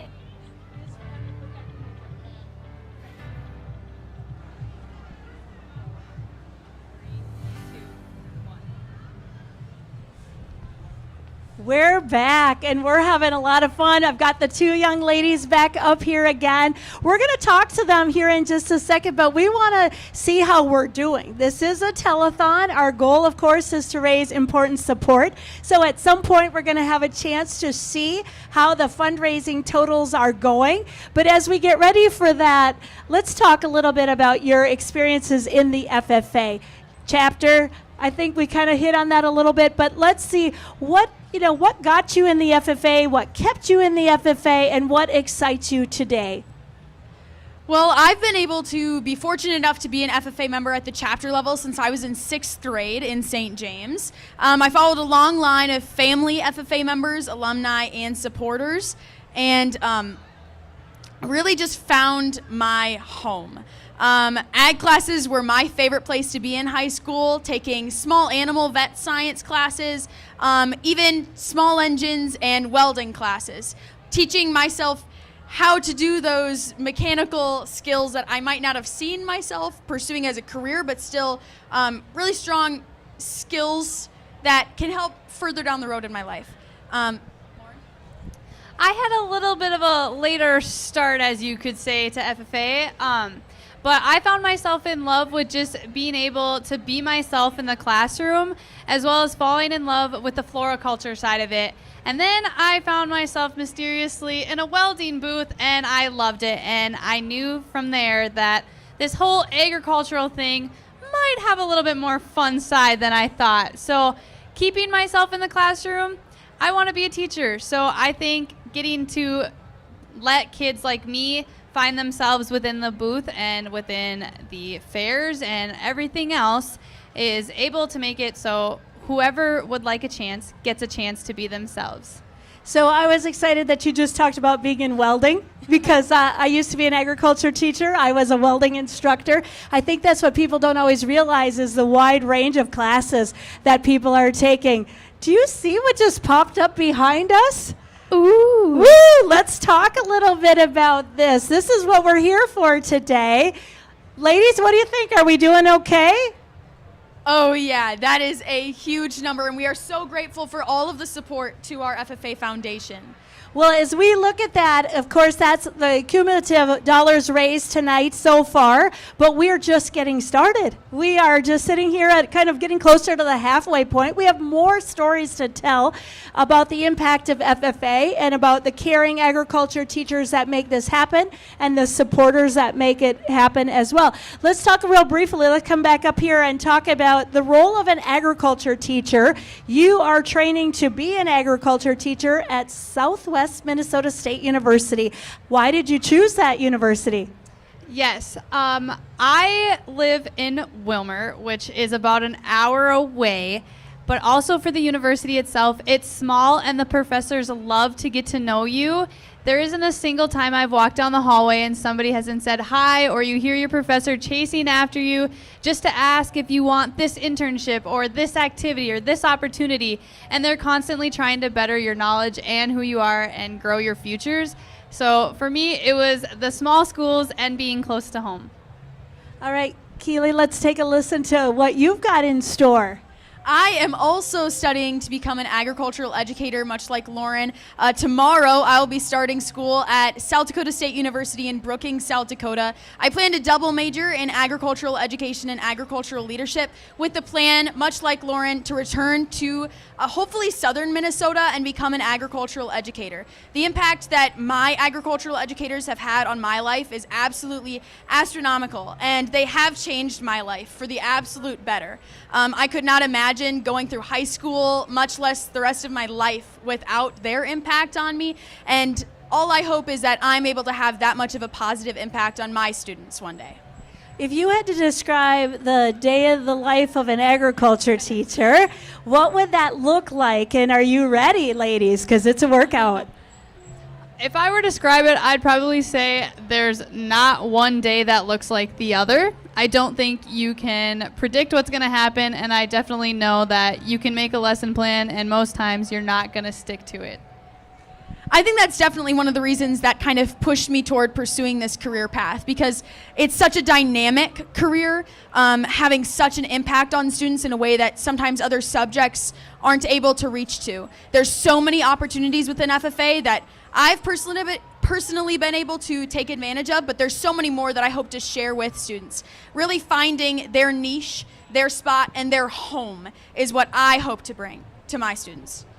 Well, our future looks bright when we've got young people going into the profession as we do tonight with these two young ladies. We have over 340 agriculture teachers across the state of Minnesota. They're in 220 schools. They're being educated at institutions in the state of Minnesota as well as beyond. The one thing, though, that is common, regardless of where you came from, where you're being trained, we have a home for you here in Minnesota. We want you to be agriculture teachers. Ladies, we are so excited that you are entering this profession. You're not wrong. There is no day that looks like the day before. We're excited that you're joining. Okay, we're looking out. We're going to get ready to welcome a really good guest. But before we do that, what are we seeing out here at the State Fair? Huge crowds. It's an absolutely gorgeous day, not too hot, not too cold. The sun is shining, the breeze is blowing, and the crowd just keeps getting bigger. All right, so as we look, obviously we're here today. We talked a little bit about it earlier. This coming weekend is really big for FFA. You'll have active roles in that, I know. Will you be wearing the right shoes for that day? We hope so. Yeah, you've got a little warm-up today. That day you're going to be full court press, right? All right. Well, we want you to keep in mind this is a telethon. We're encouraging you to donate. We took a sneak peek. We do have some wonderful thank you gifts for those of you who have, a capacity to give $5, $500, what that looks like. You'll all be entered in for something very special. Keely, will you tell us what those prizes are? The prizes we have available this evening are an FFA barn quilt, 2 tickets to celebrate Ag and Food Day at the Gophers football game, 4 tickets to the Bell Museum, and 4 tickets to University of Minnesota men's or women's basketball game. Okay, so as I said, it doesn't matter what the amount is. Become a donor, be entered in for some very cool prizes. But that's probably not why you are donating. You are donating because FFA makes a difference in the lives of young people, and we want you to be part of that. Do we have any former FFA members out there in the crowd, past or present? I'm seeing hands, right, ladies? Woohoo! Wonderful. Well, thank you so much. But I think we've heard earlier, and we're going to hear again, you do not have to have been in the FFA to be an FFA alumni and supporter, and we're going to talk to their leadership later tonight. Ladies, I'm actually going to have you stay on stage. We've got a special guest that we want to welcome up here. This gentleman coming with a check. Well, we certainly want him to come up on stage. All right. We have Jerry Renke with the Dakota County Elks, and he's got a little something for us, and we're happy to receive this. Jerry, I'm going to hold the microphone for you. Will you tell us a little bit about why your organization decided to give, and then we want to hear about you personally. Well, the organization, a good share of our work is donating to things like this. Also to Boy Scouts and 4-H and other projects that high school kids do. Yeah, Eagle Scouts is one of the bigger ones. Well, what is it about the FFA that kind of speaks to you personally or the organization that you're representing today with this generous contribution? Well, when I went in there earlier this morning and I looked at that wagon full of trophies, you go back to the Premier Exhibitors Award, 62 and 63, Kenyon is it. Wow, that's a great segue, Jerry. You need to tell this crowd your personal involvement in the FFA. Well, I never really held any office in the FFA, but I did a lot of other things and had Yorkshire Hogs, and that was part of the Premier Exhibitor Award. That Mountain Lake really dominates that whole column, but North Austin, I think, started it, and then Kenyon come in with Wanamingo later down the line. I hear a real sense of pride when we talk about that Premier Livestock Exhibitor as a chapter. That is something that everybody works toward together. You know, you referenced your involvement in the FFA, and leadership obviously is one way, but when I think about all those hardworking young men and women who are raising animals, raising crops, they are doing agri-science projects, those are really important to our community, and I think this gift especially speaks to the value that you all see in us developing young people. Yes, it does.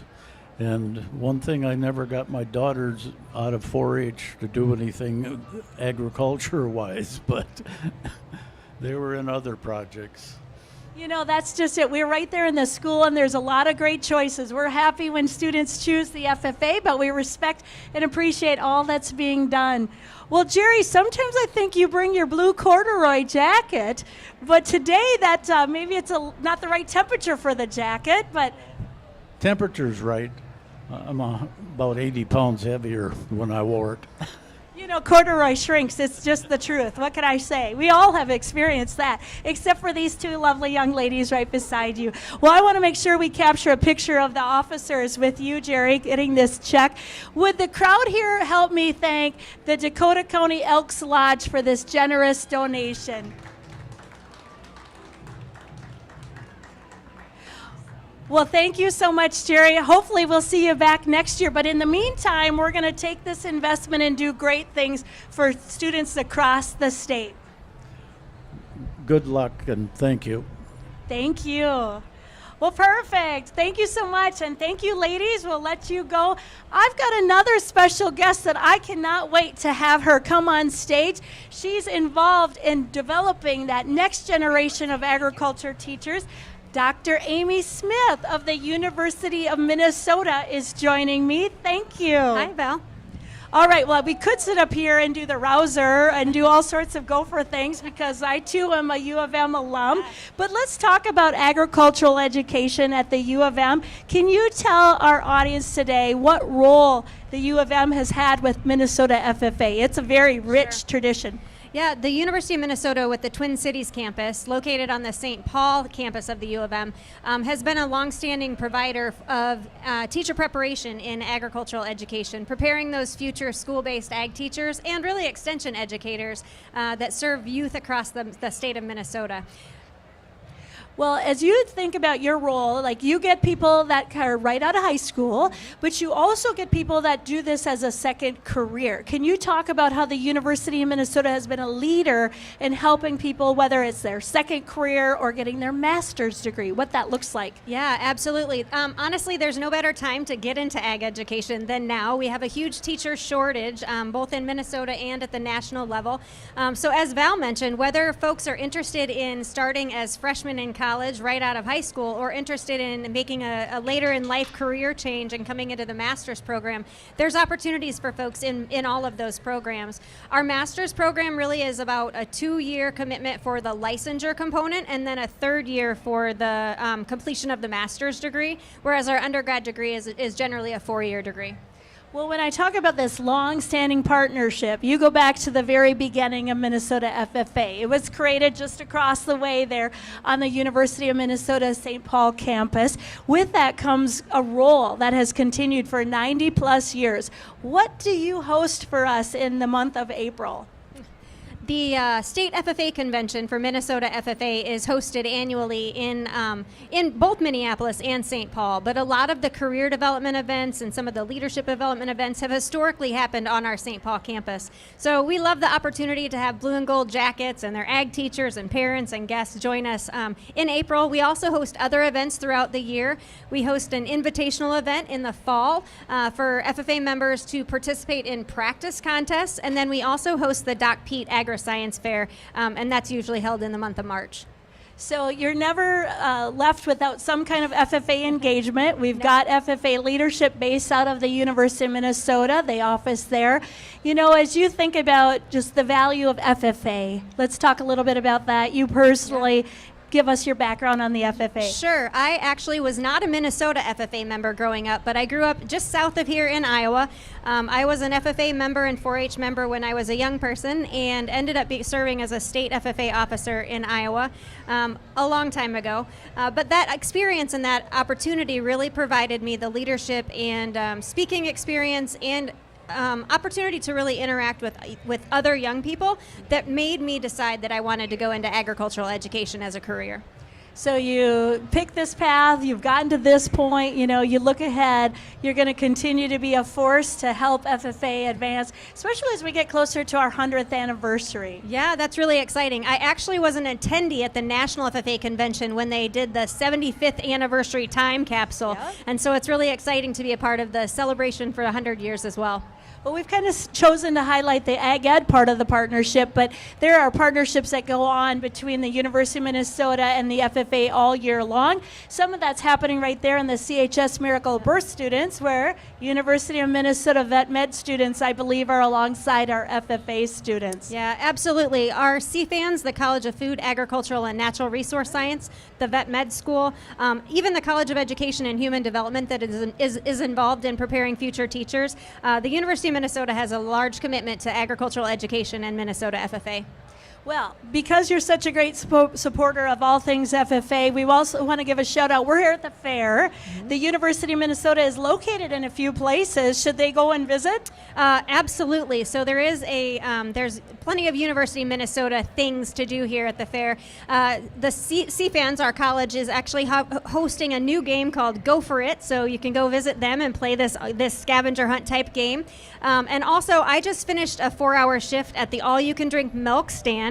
That is coordinated by some of our student members of the Agricultural Education, Communication, and Marketing Club. They actually coordinate the volunteer shift. So I just served my 4-hour shift and got my free glass of chocolate milk as I left. So I would encourage you to go do that too. I think that's one of the best values at the fair.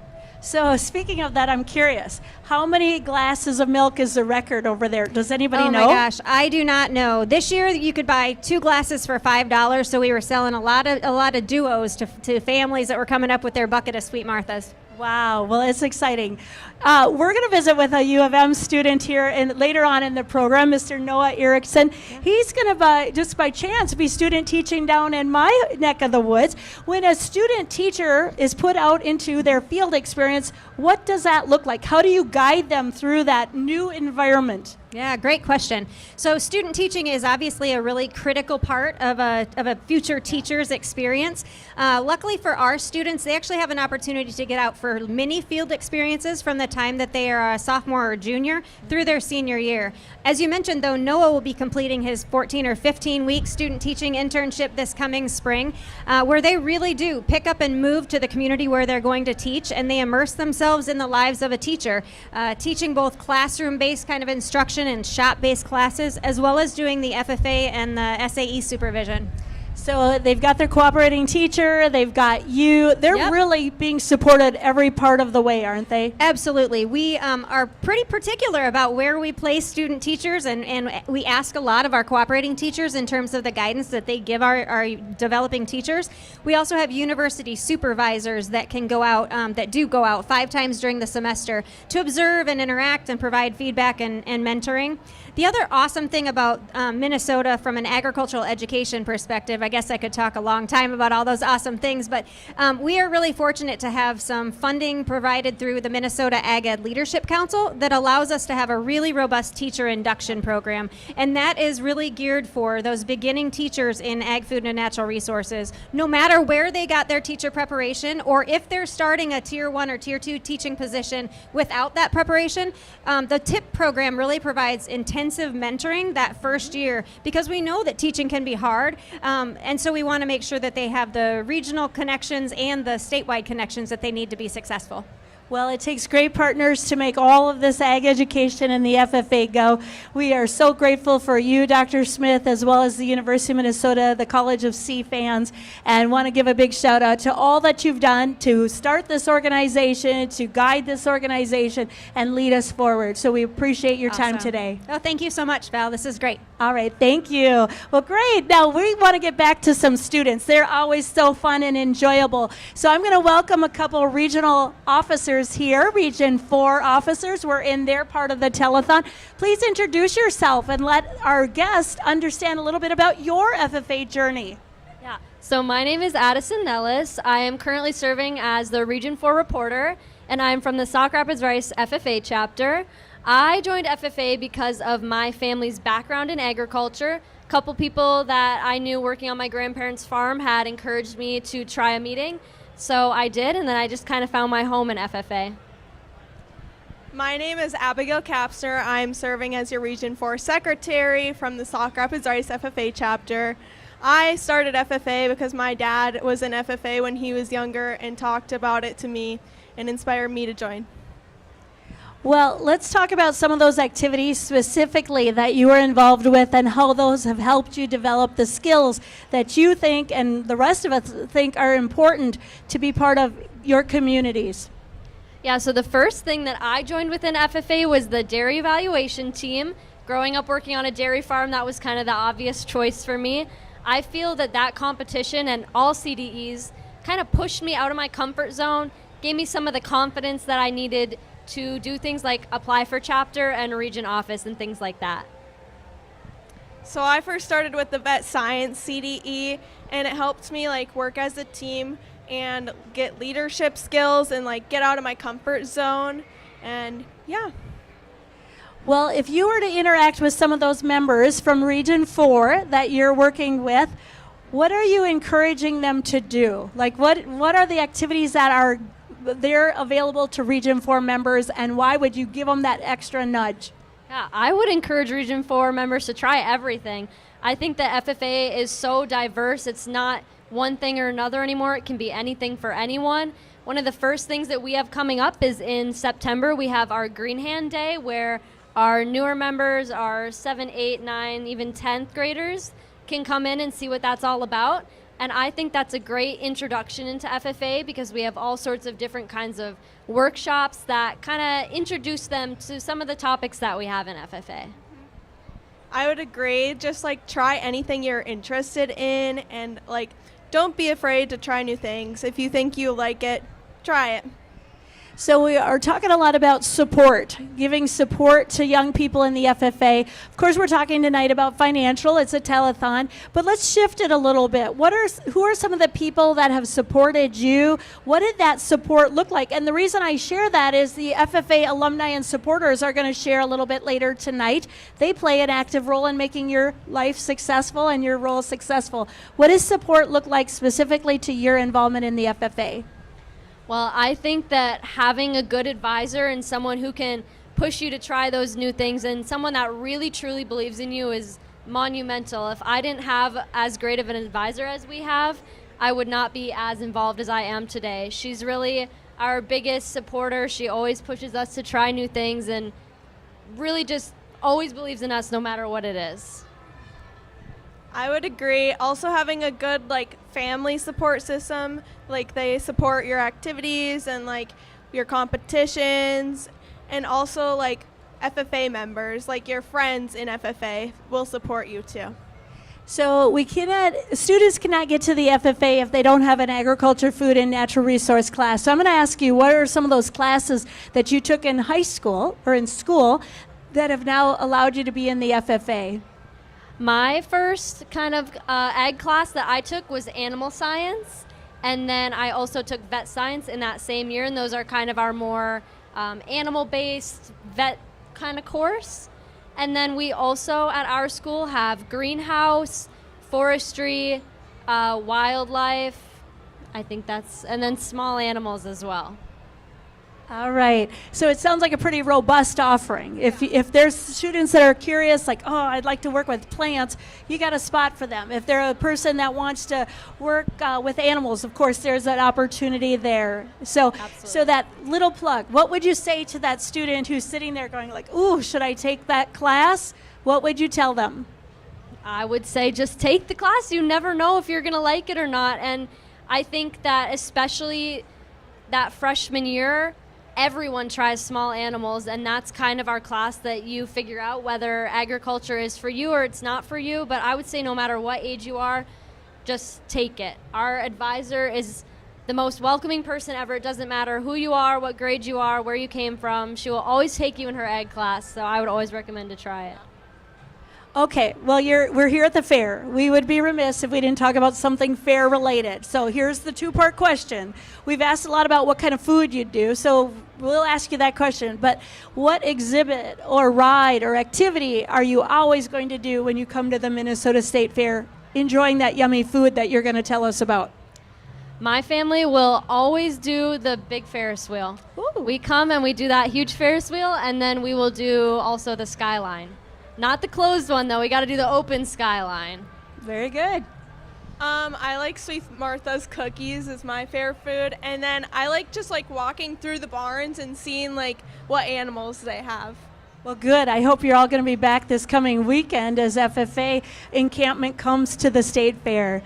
Ladies, thank you so much for being with us, and thank you for being so active as leaders in Region 4. Yes, thank you. All right, as the ladies exit, I just want to remind everybody, if you want to give and support FFA programs, specifically in Region 4, you want to text MNFFA4 to 7177. And before we move on to our next region, I do want to remind people of our sponsors today.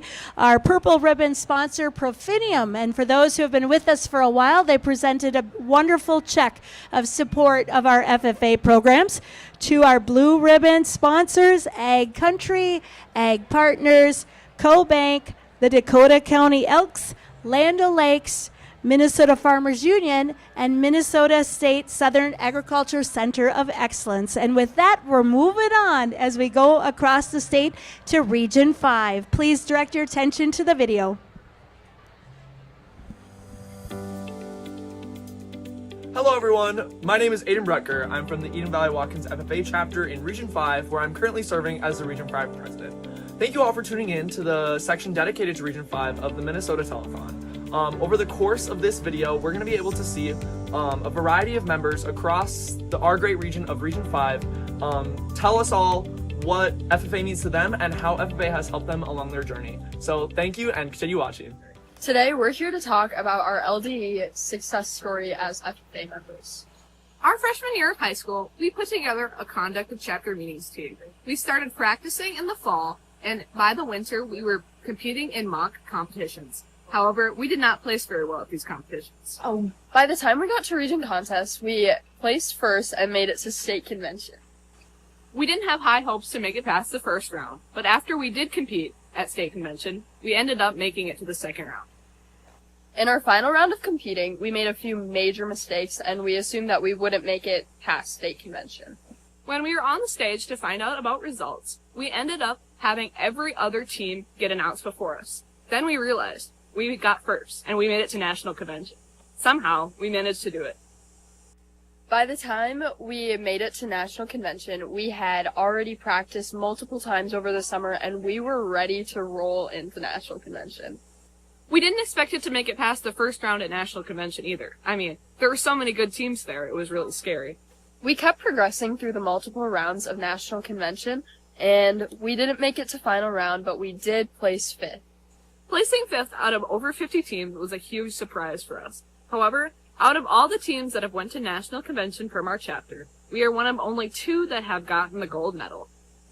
Overall, this experience really motivated both of us to become region officers and inspire the younger members to be able to overcome the challenges that they might face.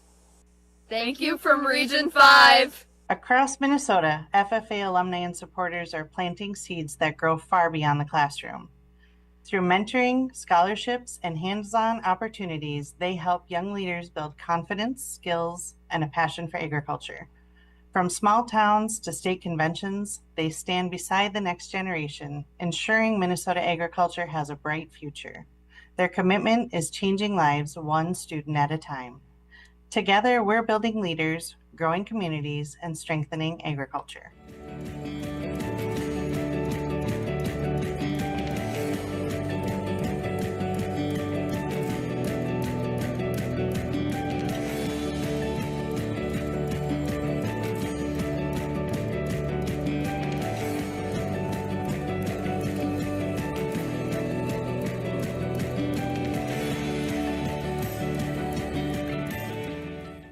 Rewarding thing during my student teaching would be helping students figure out what they want to do with their lives and helping them decide, yeah, this would be a great college career path.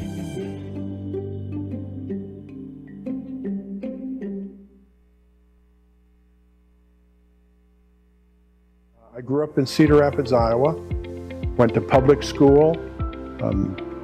It was very important to my parents that I attend college, so I went to the Iowa State University in Ames, and after graduation I went to work as a software engineer, but that wasn't my passion. And it wasn't long after that I discovered that the financial world is really what excited me.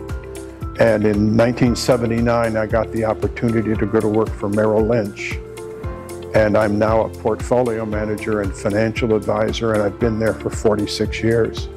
And I'm just as excited about tomorrow as I was my first day. I've always believed that the catalyst for social mobility is education. Of course, when my grandfather came to this country after World War I, he came like most people do, looking for a better life for his family than he could have had in the old country. My father impressed upon me from a young age that my 3 brothers and I all should go to college, and all of us have 4-year degrees. And I'm very much a believer that when you succeed, you have an obligation to give back. And knowing that it was challenging for my father's family to finance education. Well, I've been aware of the FFA for many years. And I've always been impressed by how supportive they are of a broad spectrum of farm families, and always looking out for those that may not have the financial means to take full advantage of the activities from FFA. And I very much believe in the principle that to whom much has been given, much is required. Some years ago, the president of Bethel University impressed upon me that strength is given for service, not status. And so if you've been blessed to do well in some field of endeavor, for me it was financial success. For other people it can be in other ways. But that success is given not so you can throw your chest out and say, aren't I wonderful? And so supporting young people through scholarships, enabling them to further their education and alter the trajectory of their life, what a wonderful legacy. I remember when I was in grade school, a lifelong friend of my father's had his barn burned to the ground. And a couple of weeks later, everybody got their tool belt and their hammer, and they built a new barn. And everybody took part. The kids ran errands, the wives made meals and cold drinks. I think that's a wonderful example for all of us, that when you see people in your community in need, help them. And if you can't do everything, don't let that prevent you from doing what you can.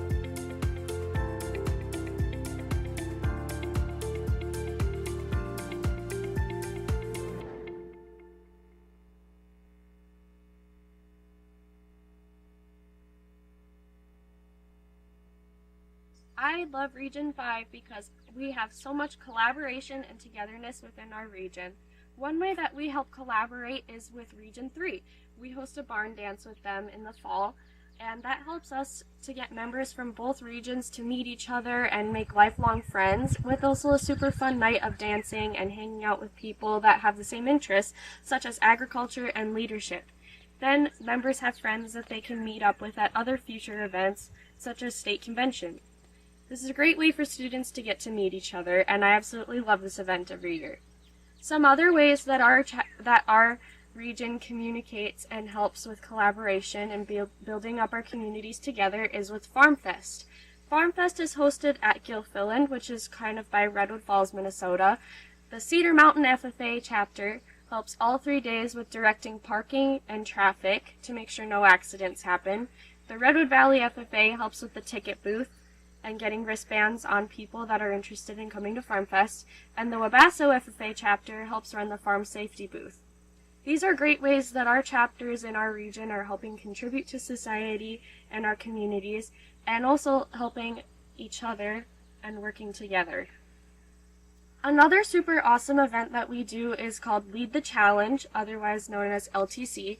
This is a 10th through 12th grade leadership overnight event that our region hosts, and we get chapters from all over our region, and we do an overnight where we do workshops to help students grow in their agriculture abilities, knowledge, and leadership skills. Another event that we do is called Green Hands in the Spotlight. This is for 7th through 9th grade FFA members, and it helps just get them exposed to FFA and how they can grow in their knowledge in agriculture and leadership. This is a great way for young members to get to know each other from all over different chapters as well. Thank you for listening, and I hope you enjoy the rest of the telethon. Things that come to my mind are the fact that, honesty, humble, helpful, those kind of things really describe Jim to me. All us young boys used to go help the Tracys on the farm, baling hay and whatever, and we've had a lifelong friendship. Through scholarships, helping young people get a start in college. He never had that opportunity to go beyond high school. He was in the Marines, of course, but his education stopped at high school, other than the fact that he was kind of self-taught. This was Jim's jacket. He graduated from high school in 1960. Everything he did was always giving to somebody else. That's kind of how their family was. And he could see the best in everybody, The bad ones get all the publicity, but he could see the good in the kids that were out there.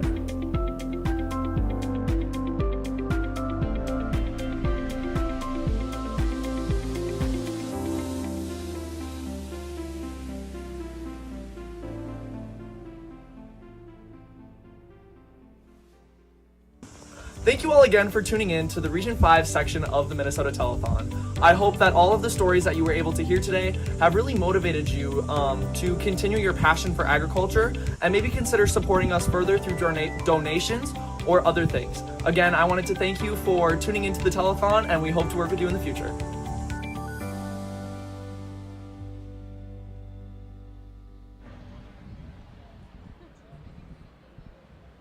All right, we're back and we're having a great time here at the Minnesota State Fair. Not only is it the Minnesota State Fair, it's the Minnesota FFA Foundation's Great Minnesota Give Together. Well, all these wonderful programs that we talk about tonight and throughout the year don't happen by accident. They happen because there are individuals who care deeply about the success of FFA in Minnesota. We are so glad that we have with us Mary Hoffman, who's the Executive Director of the Minnesota FFA Association. Mary, I'm going to give you the mic. I'm going to have you tell us a little bit about your involvement, kind of getting into the position you are today. Well, hello. I've been an ag teacher for 30 years and an FFA advisor, so I just literally transitioned last week into the Minnesota FFA Executive Director role, so I'm super excited. We have a great team to work with Ashley and Natasha and now Pam, a full staff, and it's really exciting just to come into a different role and support those Minnesota FFA members. What are you looking forward to most as you transition over the next few weeks? We have some big FFA events coming up this weekend here at the Minnesota State Fair, but what are you really excited about and looking forward to as you get started? I'm really looking forward to getting to know more FFA members. I've been in Sleepy Eye for 19 years and I've worked with hundreds of FFA members, but now just getting to hear those stories from FFA members from across the state. Just listening on the telethon, I met the Region 4 officers and they're just fantastic and their stories are so interesting. So that's kind of what I'm really looking forward to, is hearing from those members across the state. Absolutely. You have been a teacher for a very long time before Yes. you made this transition. What made you initially want to become a teacher and work with FFA members and students across the state of Minnesota?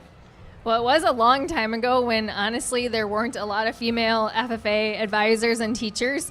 And it was exciting. And really it was the scholarship opportunities through agriculture and then the fun of FFA that kind of made me lean toward agricultural education. I always knew I wanted to be a teacher. I actually thought I wanted to be an elementary teacher. I'm glad I did not follow that path and did agriculture instead, but there was just so much opportunity and need for agriculture education teachers, even back in the 90s when I was looking. Let's talk a little bit about FFA in Minnesota. So numbers are growing, programs are growing, teachers are growing. Tell us a little bit about the state of FFA here in Minnesota. Well, the state of FFA is, it's growing. It's wonderful. And to step in a role when there's already so many great things happening has been really neat. There's 220 FFA chapters and nearly 16,000 FFA members that I'll get to work with now. And so it's just exciting to be a part of such a great organization. Absolutely. What is one piece of advice you have somebody that's considering becoming an ag teacher or or an administrator looking to start a chapter in Minnesota? What would you have to tell them about the impact that FFA makes? So first, the administrator, if they're looking to start a program, you have to start early. So you want to really post that position probably in January, because there's such a shortage of good ag teachers or ag teachers in general.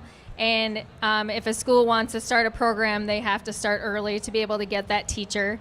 And then for those of you that are even considering ag education, there is definitely a job for you, which is so exciting. There's students who are waiting for an FFA chapter and an ag education program in their school.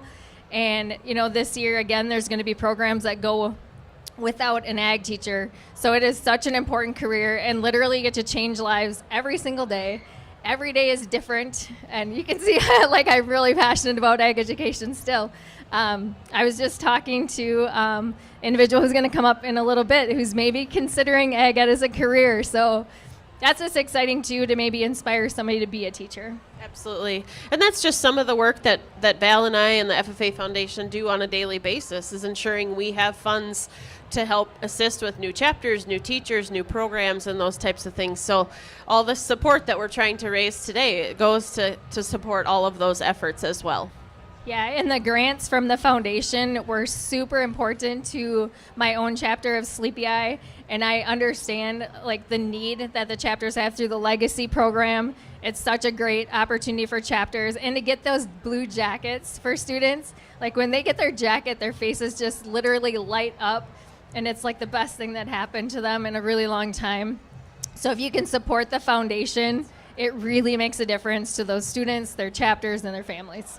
Absolutely. It's great that you bring up the Blue Jacket program, right? We have seen some Blue Jackets on this stage tonight, and there's nothing better than zipping up a blue corduroy jacket for the very first time. And we have a program here at the Minnesota FFA Foundation called the Blue Jackets Bright Futures program, and Mary referenced that, and it's an easy way to support the Minnesota FFA members across the state of Minnesota. They complete an application each fall and can be selected to receive that jacket for $90. Sponsors can support that program, so it's very tangible. Do you have a guess, Mary? Over the course of our program in all of these years, I'm putting you on the spot, how many jackets do you think we've sponsored over the course of the entirety of this program? I know I'm going to be wrong. 2,000. Yeah, close. 5,000. We have sponsored 5,046 jackets dating back to 2008 when that program first started. So I really put you on the spot there, Mary. Thanks for playing along. But it is a very impactful program that we love to support. And any of you looking to support that program as well, it's an easy way to do so. And the thing I like about the jacket program too is you can say what chapter you want to sponsor a jacket to. So when the kids get that, write their thank you note to their sponsor, they might even know who they are and they're part of their own local community, and they thought it was important to support that chapter. So that's a really cool part as well. Well, we're really glad to have you here today, Mary, and welcome on board. I know Val and I are thrilled to have you, as well as our other FFA staff, but we are really looking forward to you getting started and to joining the team. Thank you so much. Well, let's give it up for Mary Hoffman and her new role as the Executive Director of the Minnesota FFA Association. Well, we're not done. We're having so much fun today. We're looking at the effects of FFA on the lives of young people. And we want to invite this young lady here to visit with us, Ella Arsvold. Ella, I'm going to give you, there's the mic. I want you to tell us a little bit about your FFA journey. How did you get involved? Where are you from first? And just walk us through what FFA has meant to you. Yeah, so my name is Ella Arsvold, and I am from the Casson-Manorville FFA chapter all the way down in Region 8. And so my FFA journey really started when I was younger because I saw my family members highly involved in FFA. May it be siblings or cousins or just my family has always been really involved, and as well as my parents as well when they were younger. And so I just kind of followed in their footsteps, and I really knew it was an organization that I wanted to join and be a part of. And so from there, I've been able to just really dip my toes in, even starting in 7th grade. Being able to get involve myself in different activities and contests and just really grow myself as a leader overall and just make sure that I'm getting the resources that I need to just help me understand what I want to do as a future career as well. All right, so I don't think I heard it. Maybe you did, but you are serving in a leadership role at the regional level. Can you talk about that a little bit? Yeah, of course. So I am currently serving as the Region 8 Secretary this year. And so I am able to just really help other members of my region just to really help find themselves in FFA, help them grow themselves as leaders, and just give them more opportunities to just really better themselves as people as well. All right, so you are no stranger to this big, beautiful facility right here, the CHS Miracle Birth Center. Tell us about your role there this year, and I think you were there previously.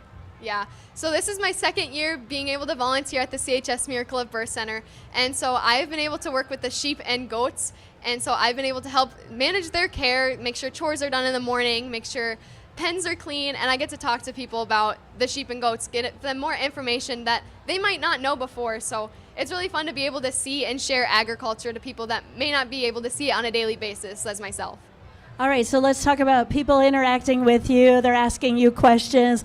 Sometimes I think you probably are like, oh, I feel like everybody should know that. But this is a really opportunity for you to visit with them at a level that's very kind and respectful of what they do or have not been exposed to. Does that sound right? Yeah, definitely.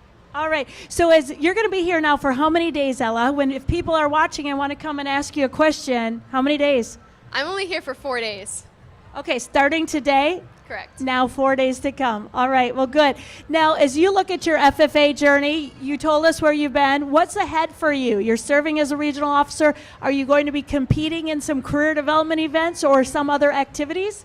Yeah, this year I'm hoping to participate on the general livestock judging team for my chapter and also a leadership development event, Farm Bureau discussion.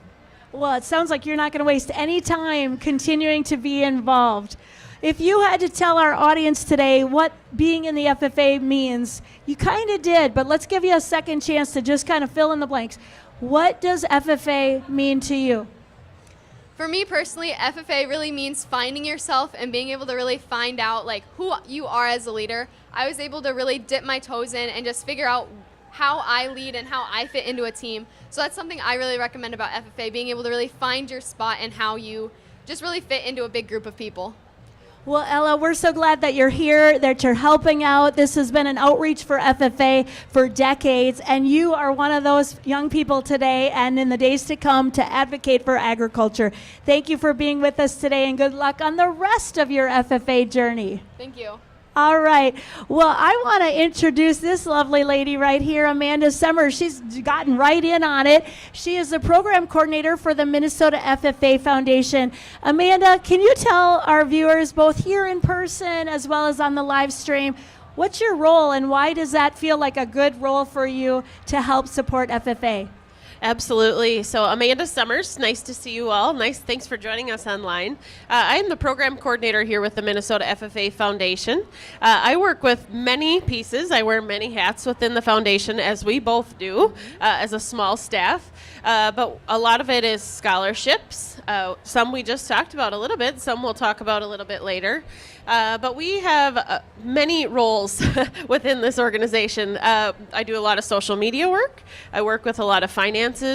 I work with, as I mentioned, scholarships, a lot of programs and events, some of our summer events and things throughout the year. But state convention, a lot of pieces there, career connections, and there's so many more things. But it keeps us busy, Val. It keeps us busy. It certainly does. When you support FFA through the Minnesota FFA Foundation, what you're supporting is scholarships, youth leadership, teacher preparation, and the state FFA convention. Let's talk about that state convention. For that pretty much occupies our brains from January through April. Can you talk about your role and why that is such an important element for our students to experience? Absolutely. It is the showcase for all of our students. They work year-round, really, to prepare for State FFA Convention in April. And it's the way that they showcase all of the work they've put in throughout the year. It's their competition where they're competing all year long in their career development events, their leadership development events. And it all comes together at the State FFA Convention in April. But it's also a really neat opportunity for our sponsors to come in and see what our FFA members are doing. And it's an impressive event in April. And if you haven't joined us for that, you should. We join together in St. Paul and Minneapolis on the U of M campus and here on the State Fairgrounds for many different events. But if you have not joined us, it's at the end of April, and you should consider joining us because it's a really neat way to highlight so many FFA members and teachers and sponsors throughout Minnesota. Well, you kind of alluded to it, but let's dig into it a little bit more. The Career Connections is something that puts our young people, kind of give them a leg up on identifying where they could be with their schooling as well as their careers. Would you talk a little bit about the Career Connections and why you're so passionate about helping to organize that? And we've got great partners. We want to give a shout out to our partners. I'll let you share. Yeah, we absolutely do. The Career Connections is a highlight for me of State Convention and for many others. But we partner along with AgCentric and the Southern Minnesota Center for Excellence to sponsor the Career Connections event. We estimate 2,000 to 2,500 FFA members come through that each year on an annual basis. And we also bring in roughly 70 to 80 vendors each year for those students to learn from, work alongside, and experience what they have to offer. But it's really important because these students are really trying to decide what their future holds. They're at that age where they're really trying to figure that out. And alongside their ag teachers, we're really trying to help them learn and see what the opportunities are out there. And so that Career Connections event is a really great event. But if people are interested, you know how to get a hold of us. Go to our website. You can find us. But we would love to have you join us. It's very reasonable to be an exhibitor, and we would love to have you there to share with our FFA members what your company or business has to offer. Well, I think part of why they want to be there is they recognize the skills that our students are developing. And let's talk a little bit about those skills. I think we are there to support them. But if somebody were to ask you, like, why is there value in interacting with FFA members, what would you tell them? Definitely. One stat that we say frequently is FFA members graduate 10% higher than the average student in the classroom, because they are really gaining so many leadership skills, technical skills, trade skills, things like that in the FFA that they are not learning anywhere else. And that's really kudos to our ag teachers. We have some here in attendance. We just really thank them for working with our students each and every day. But there are so many lifelong leadership skills, trade skills, so many things that they develop through the FFA. Well, and they develop these because people are coming alongside them and partnering, whether that's the alumni and supporters on the state level, the local level. We're going to hear some from the leadership yet tonight from the alumni. But it's also because people are investing in them. When students come to our state camps and conferences, they're not paying full price. They're paying a level that is workable for them. And that's made possible because of the generous support of individuals tonight through the Telthon. We talked about the jacket program. What a launch pad that program and others make on these young kids. You know, I think back, and I think it might be hard to believe, but I was a pretty shy freshman. And I think we've heard that a few times tonight as kids talk about, ooh, I wouldn't be in front of people at the Minnesota State Fair. But FFA advisors give that gentle nudge. They're supported because alumni and others come alongside them. They might get that jacket and now go, wow, somebody invested in me. Yes, we are. Any thoughts as we kind of look at, our role and how we're supporting these young people? Yeah, absolutely. That's why we do what we do, right? We work each and every day, day in and day out, to ensure that our FFA members and our students studying agriculture, food, and natural resource science classes have every opportunity that they can because of the sponsors that we work with on a daily basis to raise those funds. But you're right. Sponsors and business partners and folks are seeing the value of FFA, and it makes our job easy, right? To sell that and say, this is what your support will go to. These are the students that you are building, that they will be our future agriculture leaders. And that's why we do what we do. And it's very rewarding because we are helping ensure that those FFA members and students have every opportunity given to them. Well, it's a telethon. We've said that a few times throughout the night, and that means we are encouraging people to support the FFA. If you want to support our FFA members in Region 5, you're going to want to text MNFFA5 to 7177. If you want to give to FFA programs across the state, just MNFFA. And again, to 71777. And you've seen a few things going through here. We have some wonderful prizes. Donating supports an important cause. That's rewarding enough, right? But we're sweetening the pot with some great contributions of people people have made. And we want to let you know that a contribution of any size will go into a drawing for some of those great prizes. Well, it's time. We're on the move again, aren't we, Amanda? We are. I can't wait to go to the next region. All right, we're going to head to Region 6. I ask you to direct your attention to the screen.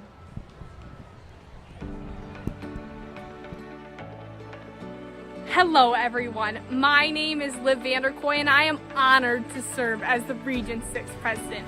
Region 6 is home to passionate members, strong agricultural traditions, and a drive to make a difference in our communities. From innovative projects and hands-on learnings, our chapters are showing what it means to live the FFA motto every single day. Let's take a look at the incredible work that is happening all across Region 6. Through FFA, you have the opportunity to do what is called an SAE project, otherwise known as a Supervised Agriculture Experience. My SAE project is a diversified livestock placement where I work hands-on with cow-calf pairs, steers in a feedlot, sheep, and pigs. I have been given a deeper understanding of animal care, responsibility, and the agriculture industry as a whole through my placement. I have also gained responsibility in our sheep and lambing operation, which has been a lot of work, but has also showed me what true hard work and dedication will give you. I have learned how to trim hooves, deworm, and assist during the lambing season, which has not only given me a few life skills, like teaching me how to be patient and always cooperating with the others around me, but it also helps me stay calm while handling them and learning how to trust the different. Today I'm at the Lincoln County Fair to ask some Region 6 FFA members why the county fair means so much to them. So who am I here with? My name is Olivia Frickty and I am from the Pipestone Area FFA chapter. So tell me, why does the county fair mean so much to FFA members like you? The county fair is an important time because it lets us showcase all the hard work that we put into our projects throughout the year. It's a time that we can showcase our animals, we get to demonstrate what we've learned, and it also allows us to make memories and represent our chapter. So who am I here with? I'm Lane Frickty, I'm from the Pipestone FFA chapter. Lane, what kind of leadership skills do you think the county fair teaches? Definitely communication and time management and problem solving. When you're responsible for an animal or even organizing a booth or contest, you've got to think on your feet. The fair pushes us to be better leaders, not just in FFA but in life. So now I'm here with Sarah Dwyer from the RTR FFA chapter. Does the community play a big role in the county fair and in FFA? Absolutely. County fairs help us connect with our neighbors. They can see the work we're doing and support us. And we get to educate them about agriculture, which is a big part of what FFA is about. Thank you. From barns to booths and blue ribbons to leadership lessons, the county fair is more than an event. It's a launch pad for young leaders in FFA.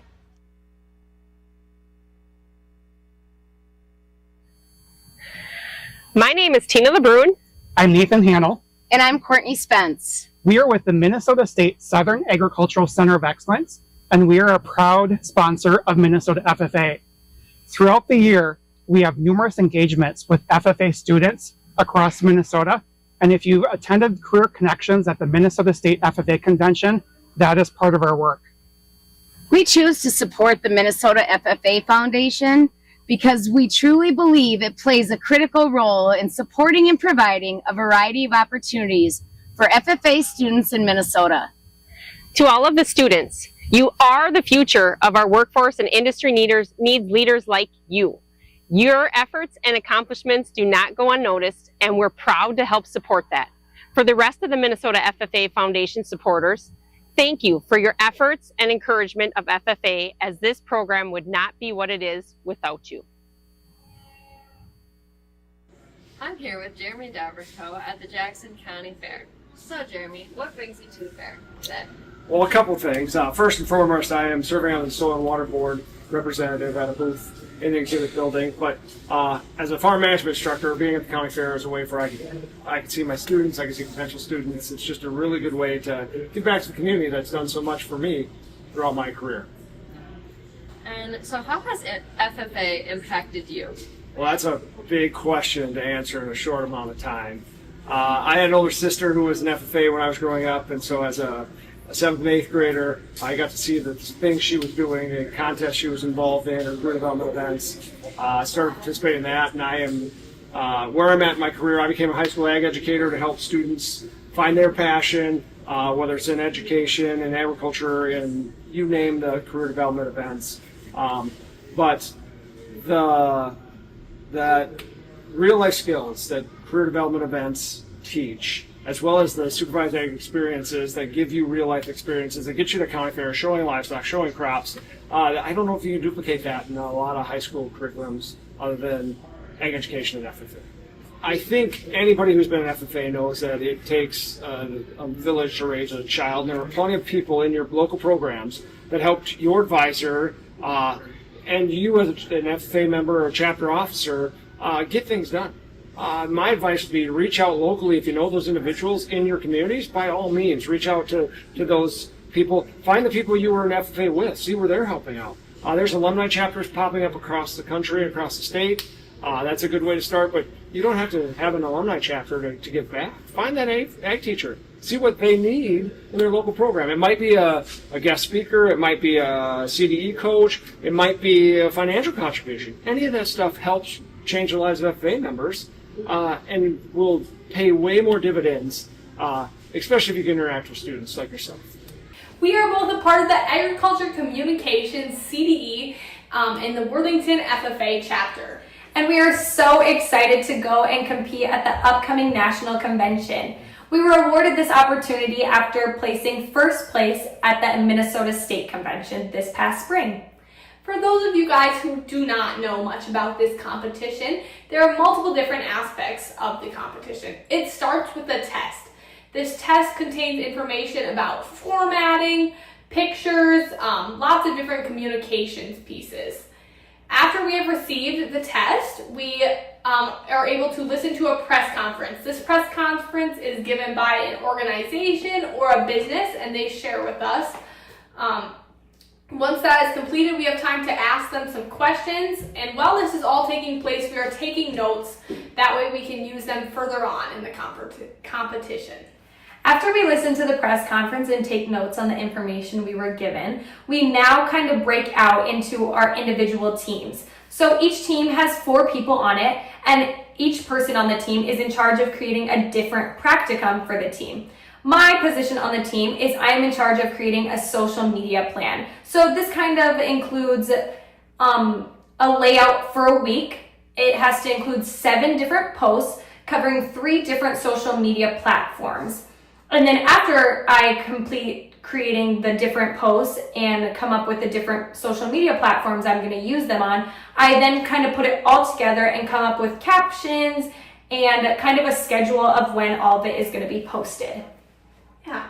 And I am involved in the media production part of the team, so I am allowed to create like a podcast, a video, a slideshow with audio in the background, lots of different things. I'm given a Dropbox that contains multiple different photos, videos, music, and then also just some like audios of people speaking.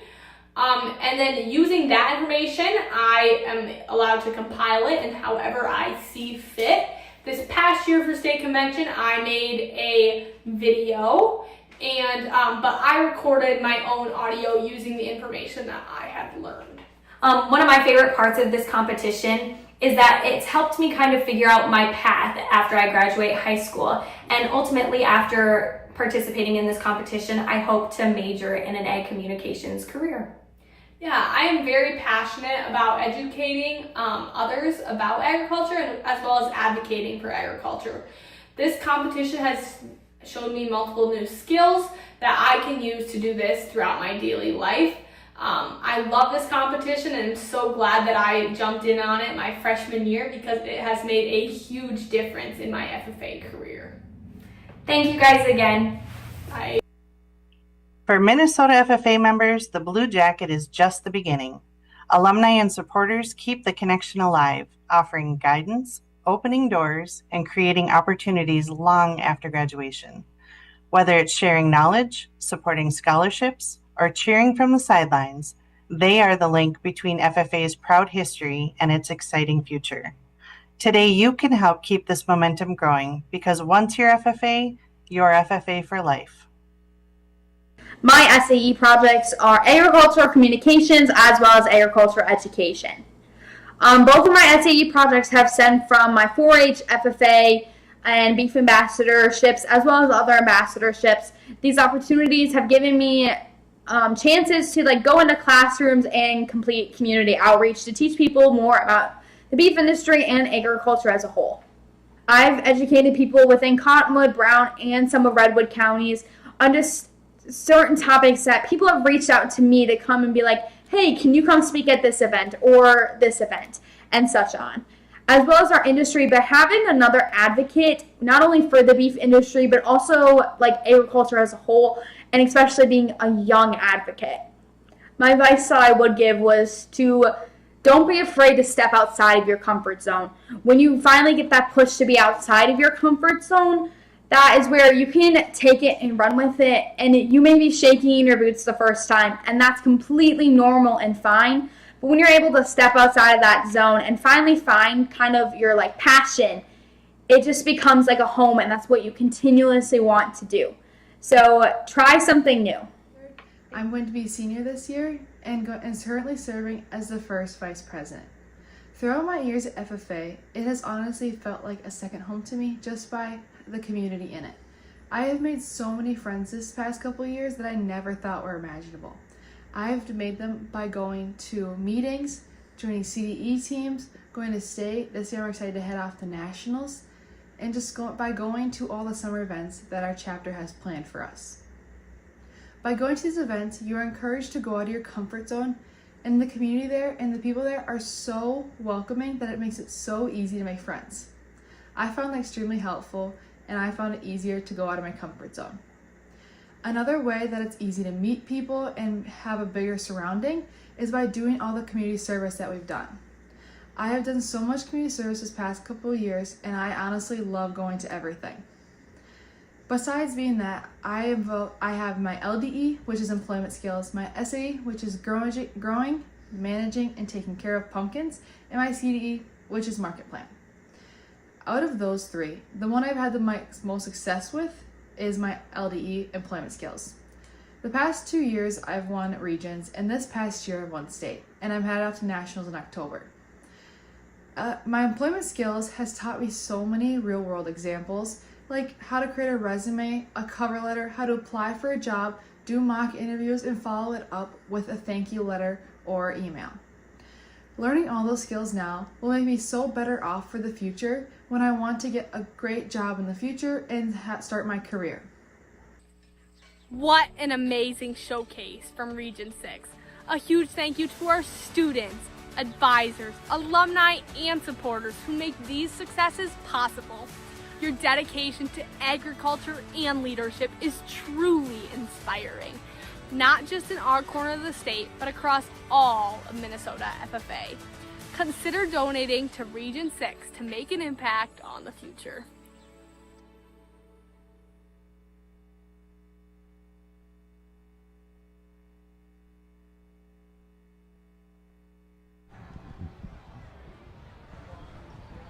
Okay, let's take a look. This is a great time to see how we're doing with this year's telethon, the dollars raised. So as we get ready, we want to take a look and see who's donating. And first off, thank you so much. The number of donors continues to grow. Let's see how that progress is looking as they get ready to do that. Again, a reminder that anybody who donates tonight has an opportunity to get some wonderful prizes, and we're going to talk about that in a second. But here, let's take a look. Wow, Amanda, we have grown some since the last update. About $18,000. That is incredible. Thank you very, very much. Well, thank you. Yeah, we feel like shouting as well. Well, if you haven't had a chance to get your donation in, you still can, because the beauty of this is the telethon runs till 8 p.m. tonight. And if you find yourself tomorrow saying, gosh, you know, I gave a little yesterday, but I really want to support a jacket through the Blue Jacket program, that's an option. We're here to help connect you with those opportunities. Connecting us to opportunities. Amanda, that's a great segue, isn't it, to get somebody up here on stage with us? We have a really great partner with us tonight that we would love for you to meet. Amanda, please join us. We have one of our very special friends and partners to the Minnesota FFA Foundation, Amanda Zeidler, with the Minnesota FFA Alumni and Supporters. Amanda, tell us about yourself. Tell us why you're here on this live telethon. What brings the FFA alumni? How do we partner? We'd love to hear more. Well, first of all, thank you, ladies, for having me join you tonight. It's a pleasure to be here and to be part of this telethon. It's very important, and we're happy to support it. I am Amanda Zeidler. I am currently serving as the Minnesota FFA Alumni and Supporters President, and it's an honor to just be part of that organization and be a partner with both the Foundation and the FFA Association. So our main job is to create and get chapters started throughout the state of alumni and supporters to be able to support and be the boots on the ground to support both the students and the ag teachers across the state, and to support the work of the foundation as well, because all of the donations that are coming in today, that also helps do some of our programming as well.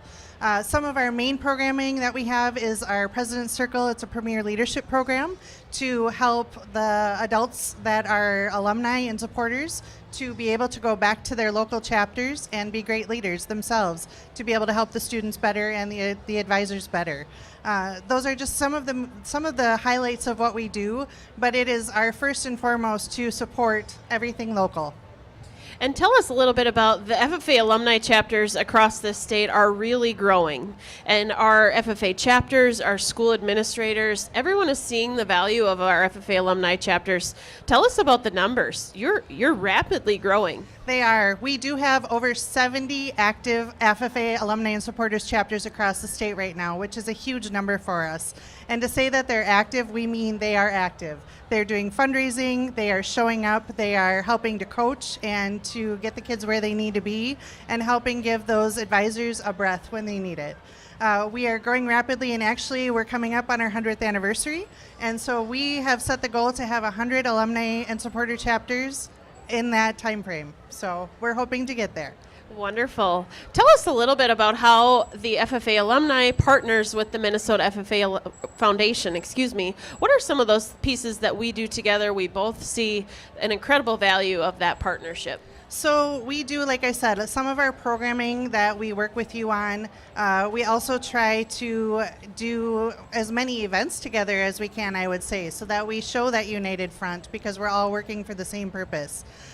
Just at state convention, there's many things that we do to reach out to the seniors and to the young alumni, and also just to try and get our name out there so that people understand there's a place for them too as adults, that once they've taken off their blue jacket, or maybe they never wore the blue jacket, like I never did, and this has been such a great ride for me. So we just try to focus on as many things and jump on where we can. Absolutely. So what are some of the priorities for the FFA alumni? What would you like to share? What's coming up over the next year? Great question. So we did just have a retreat, and we've got a lot of great goals for the year. So what we're hoping to do is we're really focusing each region that you've been touching on tonight. On the alumni and supporters level, we also have region directors, similar to the region officers at the student level. So we're really focusing on they are just rock stars at what they're doing already, but we're focusing on getting them some more local support and getting them into more of the local chapters on a regular basis so that we really have a connection and we're really addressing their immediate needs rather than guessing what their needs are or guessing what might be best for them. We're actually going to know straight from them. We're also focusing on our young alumni. A lot of young alumni don't realize that after they graduate, they have a 5-year associate membership, which is absolutely free. And we want them to be able to utilize that, whether they're in a different state, whether they're across the state. We heard Jeremy say that, wherever you are, there's probably an alumni chapter or a way for you to get involved. So we're really focusing on our young alumni to try and really give them purpose and know that they have a place yet with FFA. Absolutely. So if there's somebody out there listening in this crowd or online that would like to be to start a chapter or learn more, what should they do? Where should they go? I would say the best place to start is our website. We have an amazing website with a lot of different things that they can find. There's videos and different contact information. So again, there's region directors in every region that would be happy to help you out. Anyone from the state board would be able to help out, but those will really get them started in their checklist of what they're going to need for that. Wonderful. You also have a really neat opportunity called President's Circle that the alumni puts on. Tell our viewers what that's all about, and maybe it's something that interests them. Yes. So, like I mentioned earlier, President's Circle is a premier leadership program, and it was started in 2016. I was actually part of one of the original group. It's been just a pleasure to watch it grow and evolve. So we've got different pillars, things like teamwork, conflict resolution, mentor leadership, that we teach and try to pass that on so that they find the importance of that at the local level, and they can also institute those things. Because we know we're all human. Not everybody gets along. Maybe you need some conflict resolution or some pointers on that. Maybe you've got an alumni that's really been there a long time and you really want to get your young alumni involved. That mentor leadership portion is an amazing way to figure out how to make those connections and get new people involved. So we just really we would love to have anybody else sign up. Again, that information is on our website, and it changes you across the board, whatever you're doing in life. At work, at home, as a parent, whatever you're doing, it can change you. Well, I can speak for both Val and I that we are very thankful for the partnership that we have with the alumni. You literally have those boots on the ground out in the regions and the chapters making a difference every single day. You're assisting our teachers, you're assisting members, and they don't even know it. And so we're very thankful for you. Thank you for all you do. Appreciate your support very, very much. Thank you for being with us. Yes, and thank you again both for all of the work that you do. We appreciate the foundation. Thank you. All right, well, let's get back up here in the front of the stage. We've got a little visitor who is more than excited to come and tell his story, this little one. All right, we've got a lovely young lady who's holding our little friend. And, yeah, let's let that little one be heard for a second. Not so shy after all, are you? All right, let's talk a little bit to this young lady. Would you go ahead and introduce yourself? Hello, I am Alexis Gunther from the Alden Conger FFA chapter. All right, I think you just arrived to the fair today. Is that accurate? Or you for this role today? Okay, what is your role for those who are watching? This week, I am a barnyard attendant here at the CHS Miracle of Birth Center. Why is that something you wanted to do? What did you think you would experience as a result of being involved with the CHS Miracle Birth Center? Recently, I've been thinking about going into a career in animal science.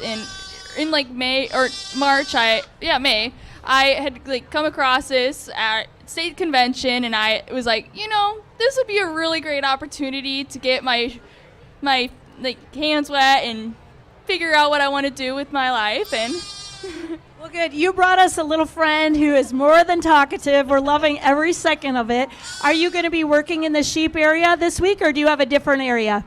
I am working in the sheep and goat area. And do you have past experience in the sheep industry? Is that how you got placed there, or is this going to be learning a little bit as you go? I had a few goats and a few lambs to show, and I'm breeding some goats this spring, or this fall, so getting my experience in. And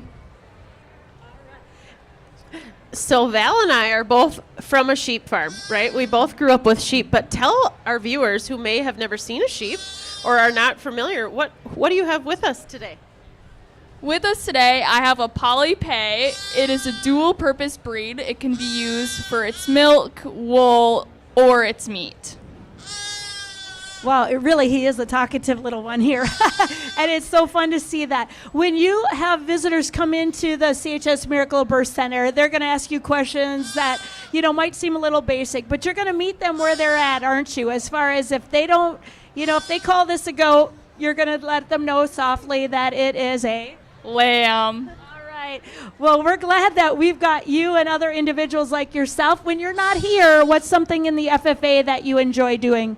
I really enjoy the public speaking aspect. Well, that's being on full display today. Let's talk a little bit about this crowd, right? We're here at the fair. You've got a chance to speak. When you were in 7th grade, did you think you would be speaking in front of a crowd at the Minnesota State Fair? To be honest, I never really thought I would be up at the State Fair. So certainly this might be a new experience. Oh, he's going to take to walking there. Well, so has FFA helped you grow?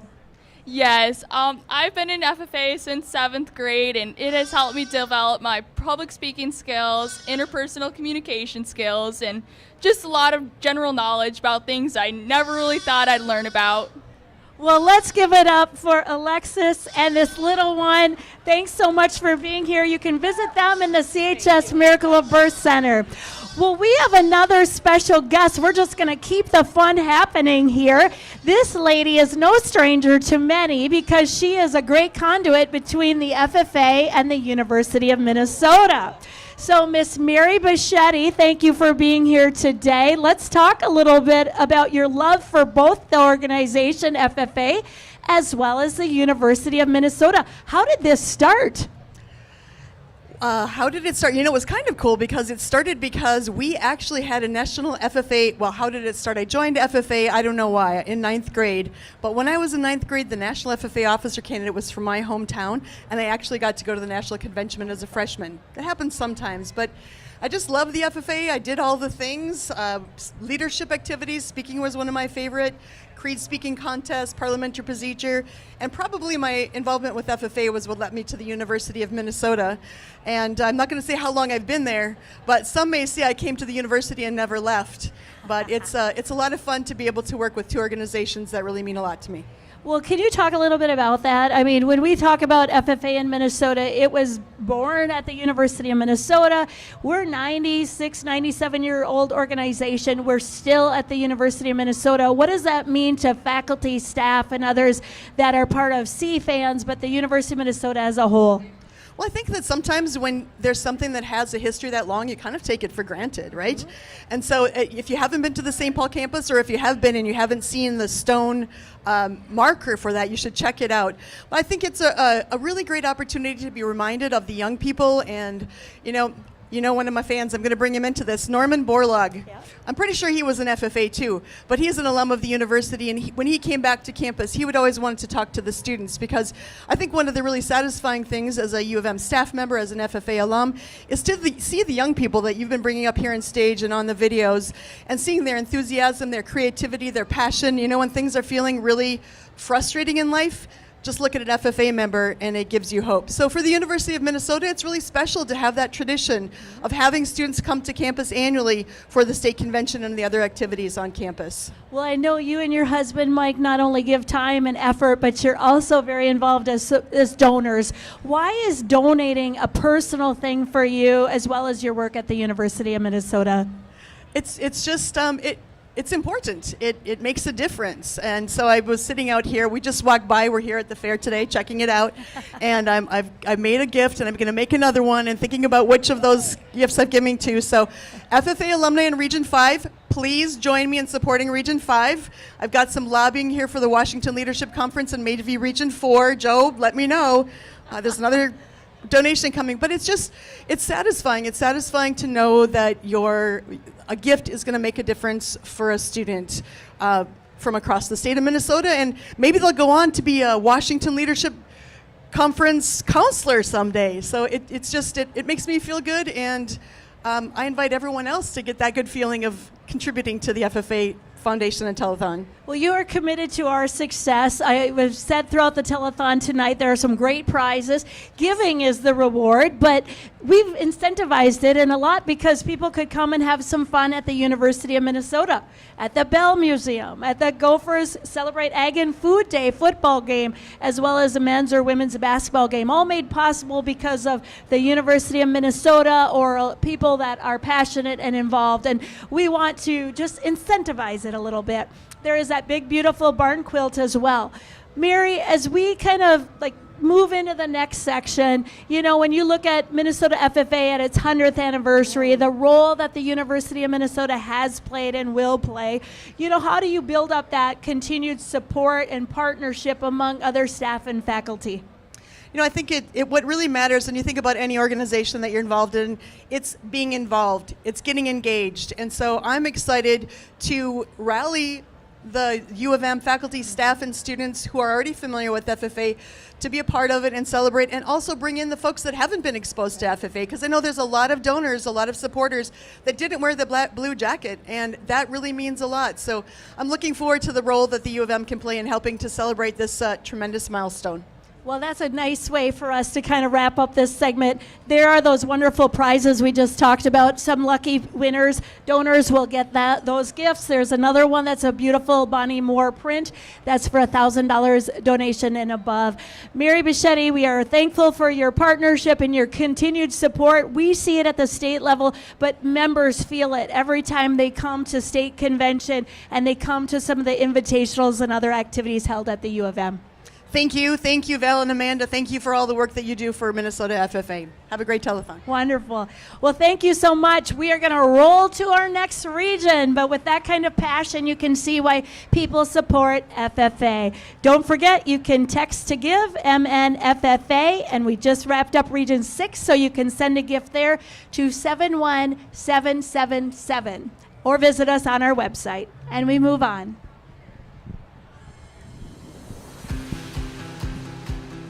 Hi, I'm Luke McRae from the Bethlehem Academy FFA chapter, currently serving as the Region 7 FFA president. Over the next half hour, you'll hear various stories from members across Region 7. I hope that you enjoy listening to their various FFA experiences and that you will consider supporting us. Enjoy! And I joined FFA in 9th grade, and since then I have learned so much, and I'm so glad I did. I joined in 9th grade because I lived on my family's farm and was interested in agriculture. And so as a 9th grader, I was really excited. And I had no clue all the things that it had to offer. What started as just a fun club to join because all the ag kids did, soon became a huge part of my life as I became a chapter and even region officer. Through these opportunities, I have learned so much about myself, others, and helping my community. FFA gives you so many opportunities to serve others and make memories and learn along the way. And I've been in FFA since 7th grade. FFA has given me so many unique and new opportunities and has allowed me to venture out of my comfort zone to make me a better person. One of the things that I've been able to do is join the livestock judging team. The reasons portion of the livestock judging contest has been super helpful to me, as it has helped me grow and develop my skills of public speaking and communicating what I've learned and presenting it to the judge.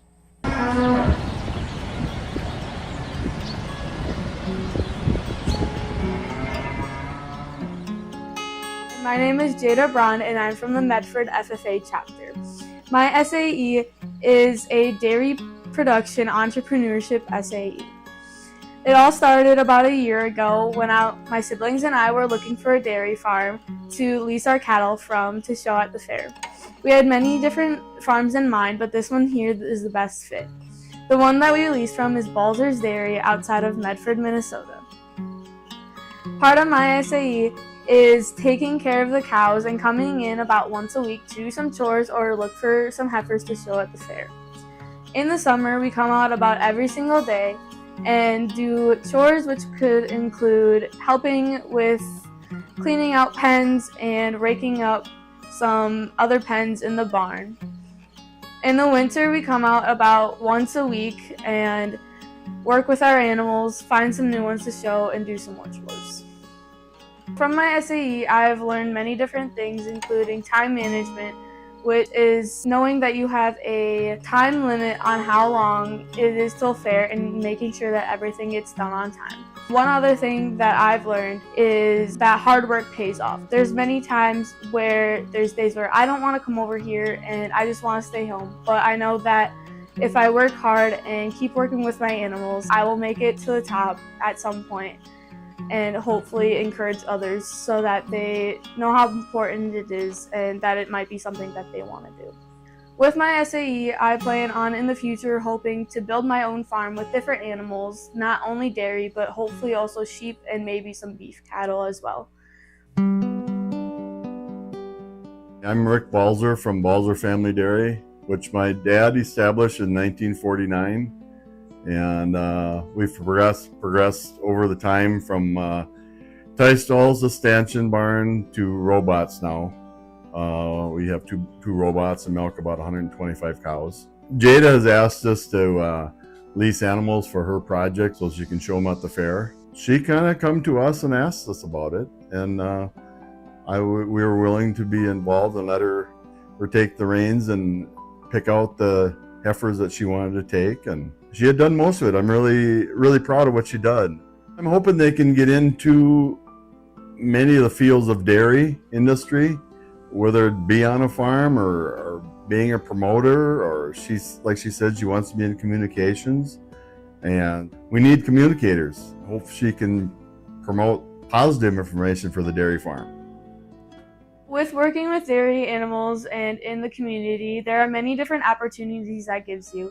In my county, you can be a dairy princess, which gives you many scholarship opportunities and lets you share the dairy in the community. With this, I've been able to meet many new people and get my name out there. So if they have any questions or anything, or just want to know more, they can reach out to me and I will help them answer their questions and let them know more about it. With doing all of this, our goal is to share to the younger generations that where their products like milk, cheese, and other things come from, and so they don't end up taking it for granted, and just letting them know about it, that it's there and it's something that's really important.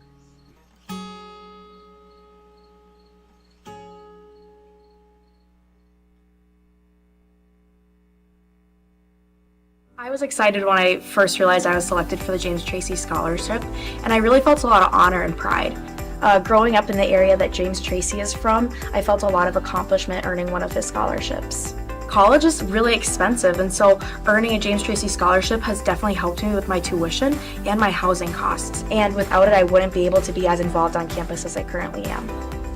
So on campus, I am a sophomore. I am majoring in animal science on a livestock production track and ag communications and marketing. For me, one thing that's been really important is campus involvement. I'm involved in our agriculture, education, communication, and marketing club. I am the current president of our Block and Bridle Club, and I get to help run the Sheep and Goat Showdown coming this spring. I'm a member of the Beta of Clovia sorority, and I get to serve on their exec as a treasurer. And I've also been involved on campus in many different ways. I'm looking forward to potentially being on the livestock judging team up here, and without these donations and these scholarships, I wouldn't be able to have this experience that I've been given. Being able to not have to worry about the financial aspect of college as much was a really big bonus for me. It allowed me to branch out and try lots of different clubs and activities on campus, just to be a part of the legacy that James Tracy left behind. He had no kids, but now he's supported over 100 students through this program, and so to be able to see how somebody's gift can be so impactful for so many students, it's been really helpful for me. I actually just finished up school, and so I think it actually made school fly by a little bit faster, just because I was able to do so many different activities and to meet so many different people that it made everything just feel like a blur. But I wouldn't trade it for anything, because I now have so many more connections, so many more interests and hobbies that I want to do. My career goal is much more defined than it was when I first came into school. And so to have that support from other people, to just be able to go do what I want to do, explore as many opportunities, that's been really helpful for me. My big thing is just thank you. Without their help, their support, going to college wouldn't be possible for me. College is very, very expensive, and without them, I don't know how I would get through. Yeah. Giving back doesn't have to be spending all this time or volunteering. While all those things are very great, can't do it all the time, and so scholarships are another great way to help support student success, especially in FFA. You never know unless you try, so I highly, highly recommend that you just apply and find out if you're eligible or you receive the scholarship.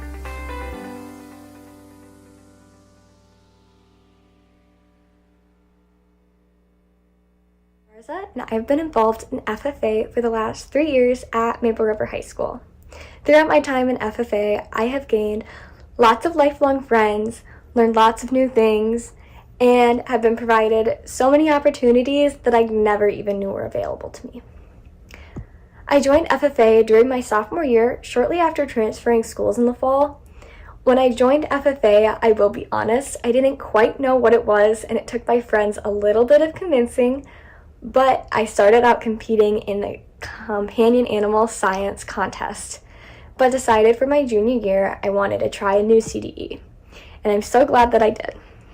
I ended up on the milk quality team with some of my now best friends. From the laughs at practices, to studying on bus rides, the inside jokes, this team has been unforgettable and has made such an impact on me. One of my favorite memories with this team was definitely winning state together as well as individually for milk quality. which led us to compete at nationals, earning 9th place in October of 2024.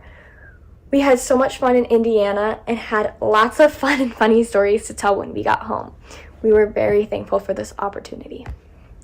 This last year, for my senior year, we competed in the agronomy CDE and had a great year as a team. With all our constant practicing, we won state and get to compete at nationals again in October, which I am so excited for. We wouldn't have been able to accomplish any of this, though, if it weren't for our amazing FFA advisor, Mr. Sheely. He's always leading us in the right direction and teaching us all of the tips and tricks that he knows so that we can do our best in contests while making everything so much fun and enjoyable. I will say, where I learned the most life skills in FFA would be the LDE I competed in for the last 2 years, employment skills. In this contest, I learned the importance of professionalism, as well as how to construct a proper resume and cover letter. I have also had the privilege of working with Farm Bureau over the last 2 years. My favorite activity I have helped them with that they host is Breakfast on the Farm. They offer multiple local FFA chapters the opportunity to serve the community with free breakfast, as well as provide several fun activities that educate about agriculture. During my senior year, I even had the honor of being the reporter for our 2024-2025 officer team. Overall, I would not trade my FFA experience for anything. I have become friends with so many people, even from other chapters, that I wouldn't usually have branched out to, but I'm so happy that I did. The experiences that you gain in FFA are truly like none other, and I am incredibly thankful for them. Thank you. Thank you for listening to this segment of the Telethon. I hope you've enjoyed hearing from members across Region 7 and that you will consider supporting us. Thank you.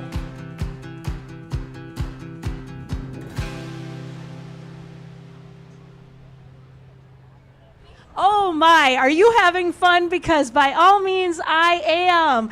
Amanda, this has been great so far, but we're not done, are we? We're not. We still have a whole hour, and you know what? People could still donate after the telethon if they wanted, but I can't wait to see how much it is. All right, with that in mind, we are inviting you to take a look, because let's take a look at this. Let's see what we've got raised.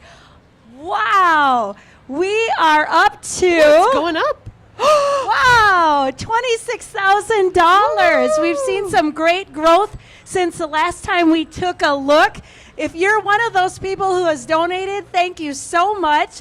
We're just getting started, really. Yeah. 47 donors. Thank you very much to those of you that have invested and truly believe in FFA and the power of agriculture, food, and natural resource science classes. Wow. Well, again, 47 donors is great. We are so thankful. There's room for more. This is an important cause. It's a cause that makes a difference in the lives of young people. And when you think about changing somebody as a young person, giving them opportunities, what that does to our local communities, what it does to our state is positive things. And we want to really highlight that. Well, we've got a young person that's going to join us on stage. And I'll let you take it from here, Amanda. I'm so excited for you all. Some of you may be familiar with this young gentleman, and some of you may not. But I would love for you to share. Tell us who you are. Tell us a little bit about your story. You might be able to guess by his sweatshirt what we're going to talk about, but here he is. Noah, tell us all about you. All right. Hi, everyone. My name is Noah Erickson. I'm going to be a senior this year studying agricultural education at the University of Minnesota Twin Cities. I'm originally from Morris, Minnesota, and in 2022-2023, I was the Minnesota FFA State Sentinel. Tell us a little bit about that experience as the State Sentinel. What did you take from it? What do you anticipate that you're going to use from that experience with FFA for your future career? Yeah, so being a state officer, there's a lot of really cool opportunities that you get to be involved with, whether it's getting to know people that are in the agricultural industry. You become really close friends with your 5 teammates. All 5 of them, we still update each other regularly on life, and it's really cool to see our friendship continue past state office. And of course, the most important thing is being able to engage with members all throughout the state, and you learn so much from them, whether it's growing in your leadership, growing in your just who you are as a person. And that's been a really cool experience, has helped me a lot past being a state officer and into college, and now as I go on into my career. Yeah, tell us a little bit about that career. What are you thinking you're going to do? That's a good question. So I'm still not really sure what I'd like to do yet. I'll be student teaching in the spring, so we'll see how that goes. And so I'm in ag ed. I'm on the track to be an ag educator. It just kind of depends on how I enjoy it and then what other opportunities present themselves after college. My dream is to farm full time, but you know how that goes. Yeah, you could be an ag teacher and farm on the side. Yup.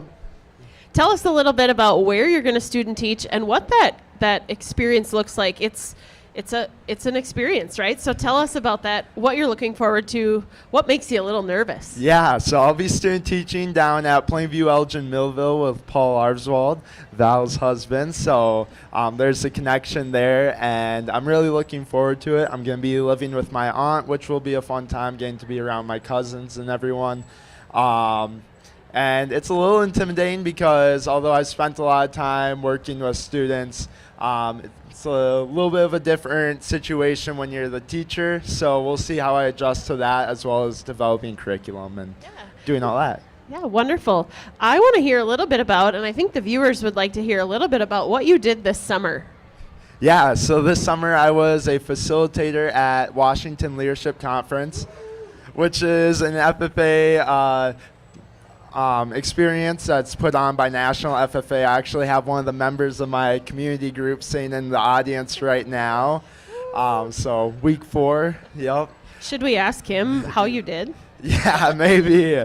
But it was a really cool experience. We got to bring the students all around DC. We went and saw the monuments, as well as we spent a lot of time working on personal growth, leadership growth, and then the whole thing is that the students come up with a Living to Serve plan, which is essentially a community service project that they're going to bring back home and implement in their communities. And so plugging into Telthon and everything, there's a category for WLC, and I'd encourage you all to donate to that, because not only are you investing in that student's experience, but it's also an investment in your community, because they're going to bring back that community service project that will help to benefit the community. Wonderful. That's a great plug, right? There is a WLC option to donate when you go to the website. If there's FFA members listening or in attendance and they're kind of on the fence about attending Washington Leadership Conference, what would you tell them? Do it. It's such a great experience. And every week we have about 400 students, and we have 5 weeks of this. And then every week there's a large portion of kids who say, oh, I'm nervous about this. They get to their room, they have to room with these random roommates from other parts of the country, and they really are just like, I'm not going to have fun here. And all of them, by the time that they leave the conference, they're having a blast. It's a memory that will last a lifetime. It helps build friendships that will last a lifetime. So it's a really cool experience. And that really truly embodies what FFA is, right? Mm-hmm. Really stepping outside of your comfort zone, trying new things, and you may fall in love with something you never thought that you should ever have. We had some FFA gals here earlier from Region 4 that said, just try it. Right? Just do it. Yep. And that's, I think, one of the things with Washington Leadership Conference. Just try it. It might change your life. It might change your future career. You make friends, or maybe that are future colleagues or a future boss of yours throughout the conference. But just try it. Yeah, absolutely. Wonderful. Well, we're really glad that you've had you with us today. You've had a lot of FFA experiences. We're just really thankful for you, thankful for everything you've done for FFA and how many FFA members you have impacted throughout the years and all of your programs. So thank you for being with us. Yeah, Noah. thanks for having me up. Thank you. All right, Noah Erickson, thank you so much. This is what FFA does for young people. Not only was he active, now he's giving back, and we're so grateful. Well, boy, I feel like even though it's starting to turn night out, I feel like sunshine has just hit the stage. And so we've got a special guest with us. She's no stranger to those of you involved with the FFA, Miss Natasha Mortensen. Hello, thanks for having me. You bet. Well, let's talk a little bit about your current role, and you can shed a little light on previous, work, because you were an active teacher. So walk us through your journey. Sure. So my name is Natasha, and I was a high school agriculture teacher in Morris, Minnesota for 14 years. I went into industry and got a really cool experience there, and then came back to work with the FFA and the alumni and supporters about almost 2 years ago already. So I am really lucky to work with all of the career-related work that we do through the FFA organization. And that includes a lot of different things, and we're really trying to grow that area in FFA along with the foundation. And we do the career development events, so like the contests that you hear kids talking about, and the leadership development events. So I help organize some of those things and then work with the alumni and supporters to support their work as well. Well, let's talk a little bit about the projects that we're working on together, because we get to work together all year long, but there's something we're focusing on right now that I think is worthy of sharing with our audience, and that's an area of opportunity. Can you tell what we're working on and why it's so important to our FFA students? Absolutely. So we have 40,000 students that sit in agricultural education classrooms, and a lot of kids, 40% of them typically are sitting in power structural and technical system classes. And those classes are shop classes, is kind of how sometimes you hear them called. And in FFA, we have one career development event for students interested in ag mechanics, power structural, and technical systems.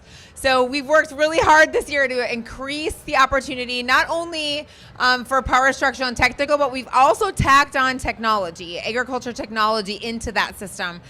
So we've been working with industry professionals to put together a leadership development conference that's very hands-on, very power structural and technical system based for students that we're going to hold in February. And we have some amazing partners coming in to give students a really great experience. We really want to enable those students who are really passionate about that to see where their opportunities are, and for FFA to provide those opportunities for them. The other side of that is the technology. So there's agriculture technology, AI, and agriculture, which is blowing my mind as I learn about it. And the students that are interested in technology, we want to be able to show them how they can actually utilize that within the industry. So we had a field day at Farm Fest, and students were able to learn from the different vendors that are related to technology, and then also fly drones all afternoon at the Mathowitz farm. And we have another event coming up in September at Grand Farm right west of Fargo in North Dakota. And that's going to be very based on autonomous machinery, teaching kids about precision agriculture, and then even getting into the technology in agronomy. So looking at even biologicals and soil chemistry, and then what's happening with seed technology. So it's going to be a really big day to open up their minds to what's out there and what opportunities are out there, because they're looking for kids for all these jobs, and until they can experience it, it's pretty hard for them to understand where the opportunities are. Well, I wanted you to talk about that a little bit, because I think people have an idea of what FFA is. And sometimes they're right, and other times they maybe haven't been around the organization for a little while, and so they might think of it as, oh, I was in FFA 30 years ago. I would like to just say that I think FFA has done a great job of kind of meeting the students where they're at, meeting where our society needs these kids to have skills, whether they're interpersonal skills or their career skills. And what you've really highlighted right there is our continued promise and effort to stay in touch with industry to help grow up the next generation of talent. Did I summarize it? Yeah, absolutely. It's so important that we make the connection, because students don't always have those opportunities to figure that out, and then the industry doesn't have anyone interested. So we're making the connections, we are building the bridge. Well, and I think it goes way back. I think we had somebody earlier say the FFA motto: learning to do, doing to learn, earning to live, living to serve. These types of opportunities provide students the opportunity, the experiences to grow and develop, to learn to do, to learn. earning to live, living to serve. It makes all the difference. It's why we've got a graduation rate that's 10% higher than the state average. That's the type of things we're doing here. The other reason I wanted to talk about that is we're always looking for people to invest in these kids. So we're asking for dollars today to help support many of our programs. But if something has piqued your interest and you'd like to get involved with that type of conference, get in touch with us. We want to connect you with those students. Absolutely. Beyond that project, you're helping Minnesota FFA students all year long. You put a lot of time and energy into some career development events that happen prior to and at state convention. What does that look like? How can people help? Sure. Well, there's a lot of ways people can help. So the career development events are based on career areas. So you've heard students tonight talk through all sorts of career development events like milk quality, or they're doing egg mechanics, or they're doing livestock judging or horse judging. There's a number of them. And our FFA website is a great place to look at those different opportunities that students do have for career development events. And we have great partners. So we partner for state FFA events with the University of Minnesota CFANs. Mary Bichetti was on here not too long ago. She's a huge help to us to make sure that we have the faculty at the University of Minnesota helping us develop really top-notch, top-quality career development events for our students on the state finals area. And the regional level, students are competing as well to make it to the state finals. We also have leadership development events, and we are developing those with a number of people passionate about parliamentary procedure and extemporaneous speaking and public speaking. But as you can imagine, we have a lot of students in these LDEs and even some of the CDEs that we need judges for. So we are constantly looking for really great judges and people passionate about giving back to students. If you're interested in volunteering for those types of opportunities, you can go on our state FFA website, mnffa.org, and you can find volunteer signups. You can find my email on there. You can send me a message and say that you want to help, and we would love that. We're also, always looking for sponsorships. So through the foundation, if you're really passionate about a career development event or a leadership development event that maybe you participated in, and you just really want to sponsor the award for that, or you want to, somehow help with that financially because you want to give back to an organization that gave so much to you, Val and Amanda are your people. Like, they're the ones who can help you figure out where to put that money to best serve kids. Well, let's take you back a few years when you were in the FFA. Yes. What did FFA do for you, and why does that shape how you serve today? Yeah, so I grew up on a crop farm in central Minnesota, and I definitely wanted absolutely nothing to do with agriculture because, it was like the late 80s, early, and there was no money. And it was just like you were kind of like the poor farm kids. And you didn't really value the experience very much on the farm until I got into agriculture class. And I found all these kids that had the same lives kind of as me, and they taught me that I could be really proud of that. And that totally changed my whole outlook. And I remember going home and telling my mom and dad I wanted to be an FFA, and they looked at me like I was crazy because I was also I was super into drama. I was into all the plays. I was super into 4-H too. But they were shocked that I wanted to be an FFA. And I loved it. I found my home there. I was able to develop my leadership skills there. It was just a perfect place for me. And FFA really gave me the opportunity to hone in on my true passion and almost give me permission to love it. Because I felt like I didn't have that before I found my ag teacher, and he got me involved in so many things that just brought out the good in me. Well, let's talk a little bit about agriculture teachers. Your work supports them as well. Yeah. The Minnesota FFA Foundation has valued that so much. It's one of our 4 main areas. We support scholarships, youth leadership, teacher preparation, and the state FFA convention. So let's talk a little bit about teacher preparation and how you support them as they're helping their students grow.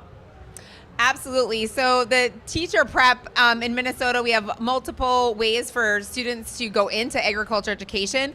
We are always promoting students to think about agricultural education as a career option. My daughter is going to be an ag teacher, which is super exciting. She'll be graduating in December.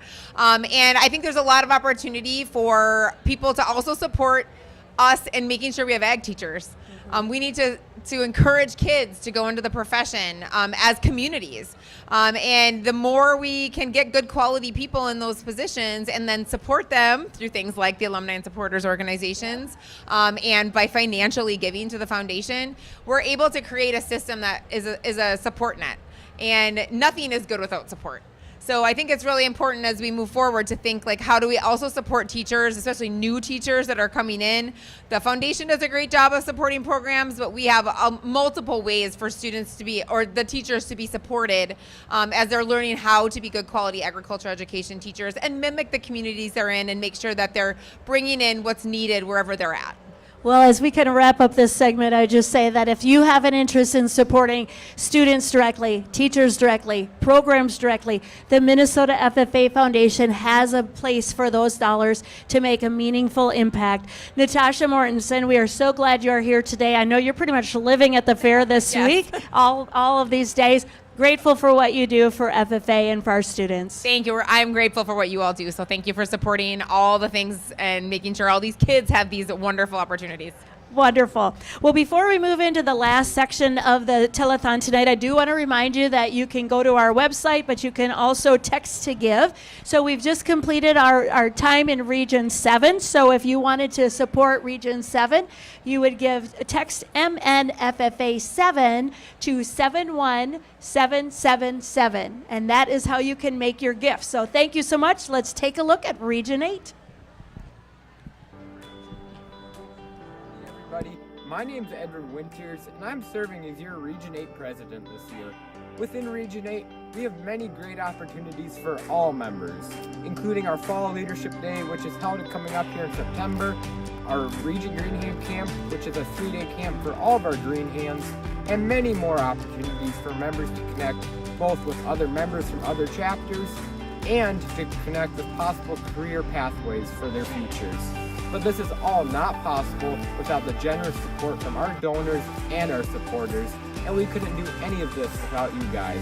So thank you. And let's elevate Region 8. FFA has been such a huge part of my life. It's where I found confidence, leadership, and a community that feels like family. From early mornings in the barn to late nights working on contests, it's all taught me lessons I'll carry with me forever. But none of this happens without your support. Your donation during this telethon helps provide leadership conferences, classroom resources, travel opportunities, and scholarships for students all across the state, including chapters like mine and small-town communities like Adams, Minnesota. You're not just donating to a program, you're investing in students who are learning how to lead, serve, and shape the future of not only agriculture, but the future of our communities. From me and from all of us in Region 8 FFA, thank you for believing in us. Let's keep growing leaders, growing communities, and growing the future together. Thank you. I joined FFA because of my 7 older siblings, which set a path for me, starting with 4-H. What FFA means to me is to be part of a larger organization which gets to help people through things like community service, which it's making blankets, or you're making ditch cleanups happen. And my favorite memory is getting to show livestock at the state fair with my older brother Michael. FFA has helped me grow as a leader, getting to talk in front of people, and also getting to know different people, which are other leaders, which help me gain skills and tricks to try and help myself improve as a leader, growing. Some of the activities that I'm a part of in FFA are the ditch cleanup in the spring, the 4th of July parade at the Cannon Valley Fair, walking by our FFA float. My favorite activity is showing beef and goat cattle at the Minnesota State Fair. The reason I joined FFA is because of my friends. They all told me about it and told me that I should join, so I joined. My favorite memory from FFA had to be when I went to SLCCL 2 years ago now, and I made a bunch of lifelong connections and learned a bunch about FFA and leadership towards FFA. What FFA means to me personally is FFA has a big spot in my heart. My dad was in FFA, I'm in FFA, my grandma was in FFA, so we have a big connection in FFA. But FFA has helped me find my home. It's been my place where I could find my people in my home. FFA is about leadership, personal growth, and developing the person that you're meant to be. I started my FFA career going to Region 8 Green Hand Camp in 8th grade. In this camp, we learned so much about FFA, more than I ever thought that I would know. In so many different ways that you can be an active FFA member, from CDEs to LDEs to SAEs. I knew that I would be able to find my place. FFA is about leadership. It's about learning personal growth and where you fit in. I learned where I fit in at Region 8 Green Hand Camp, my first year in FFA.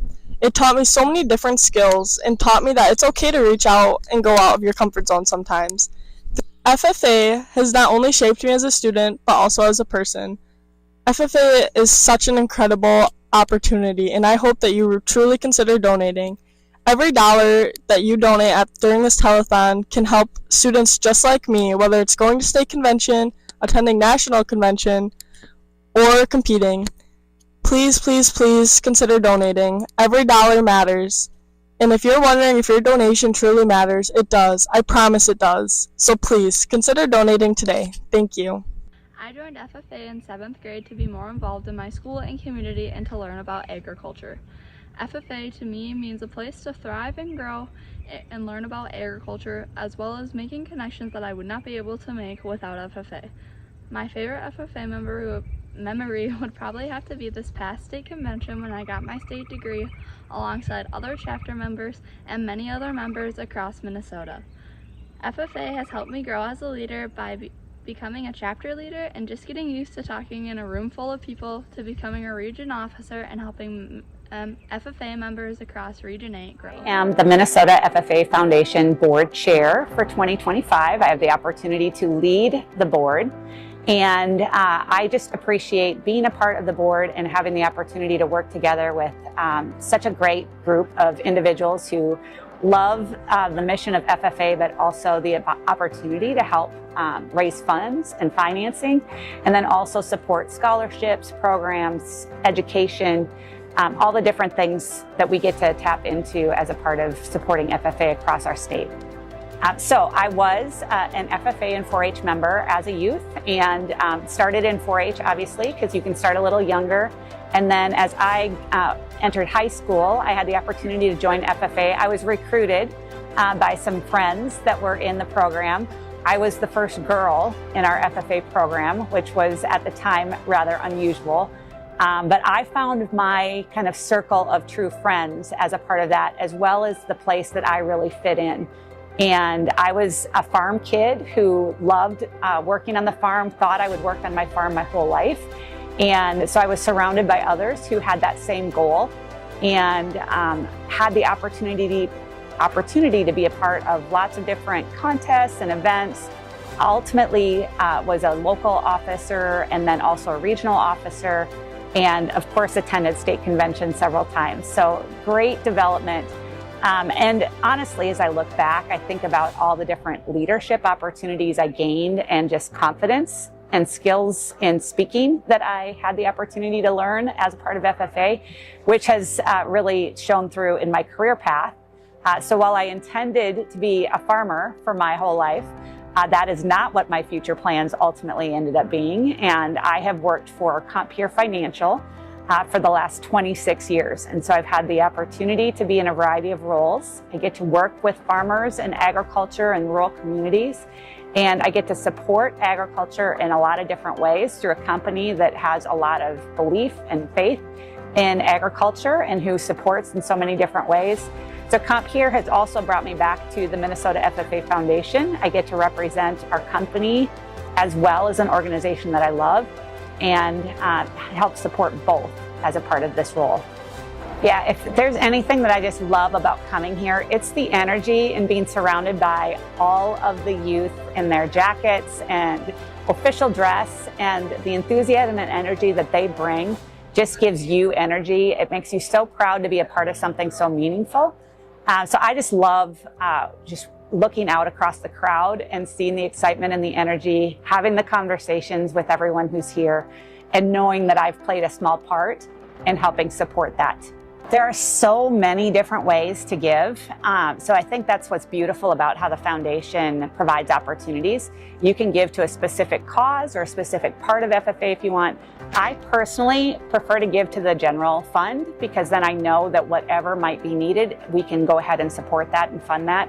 But we have the Legacy Club, we have the Blue Jackets program, we have scholarship opportunities. You can give a long-lasting legacy gift that can be used for scholarships long-term. I just think there's so many different ways to engage, and every dollar matters. And so big or small, don't ever feel like that gift isn't enough. It makes a difference. My other favorite is the license plate program. It is so fun to drive around and see the license plates, and our company has chosen to put the license plates on our fleet vehicles.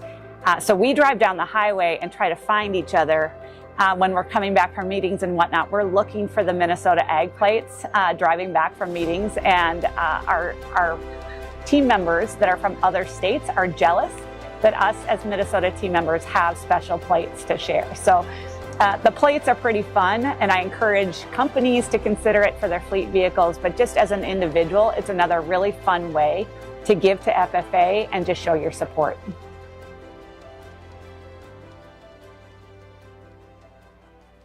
I believe FFA is still very pertinent. FFA has changed over the decades. We're now a worldwide agricultural community now, and basically it's not just farmers that are in FFA, but everyone can be in FFA, because FFA is basically a leadership organization that teaches young members leadership skills, communication skills, and gives them a vast array of opportunities for careers in agriculture. So I think we're really lucky now because FFA is stronger than it has ever been, and we can reach so many people in the United States. And now FFA is important as far as global economies, because agriculture is now a world economy, not just in the United States. Hi, my name is Levi Marthaler. I'm from the Randolph FFA chapter, and I am going into 8th grade, and this year I've participated in the Best Informed Green Hand contest. I've gone to 3 livestock judging FFA contests. I've also been to meets evaluation contests, and I've participated in the 100 ID contest. And this year my favorite was the meats judging contest that I got to go to state for, and I also got to go to state for the Best Informed Green Hand contest. Why did you join FFA? Well, my sister, she went into it, and plus got also earlier in the year, our advisor egged me on to do it, so I was like, sure, why not? And it's been really fun ever since. What has been your favorite FFA memory? Let's see. Probably going to nationals and getting to see the convention and all the expo things. That was really fun. What does FFA mean to you? FFA is a place where we can expand our character out, and we meet new people and build up our leadership, and it also helps create connections. How has FFA helped you? Well, our business right here, we're selling sweet corn here, and FFA kind of helped me tie into that, so I've been leading this job right here, and it's been pretty fun. FFA has impacted my life because it's made me more of a leader. It's pushed me to be more confident and reach out more in my community. It's helped me make many connections throughout our community and help people better their lives, and it's bettered my life as well. Nice. Why would you recommend SLCCL to an FFA member? I think that it is a great opportunity for anyone that wants to become a better leader. You learn lots of great leadership skills that you can bring back to your chapter, and you meet lots of great people from all over the state and get to bring back other ideas from them as well. And there's lots of other great fun things you get to there. FFA can bring a lot of new opportunities to a member, including meeting a lot of new people and getting to see new opportunities in the world just as you go on throughout your time in FFA, if you decide that's what you want to do. Well, I think this is a tree, and even though I'm not sure what this tree is, I know members that participate in the career development event of forestry to be able to identify this tree. And that is why FFA is such a great organization that provides so many different opportunities for members with all the different interests that they may have. And I would like to thank you all again for supporting our region, Region 8, as we look to open up all these opportunities for all the members within our region. So thank you and have a great evening.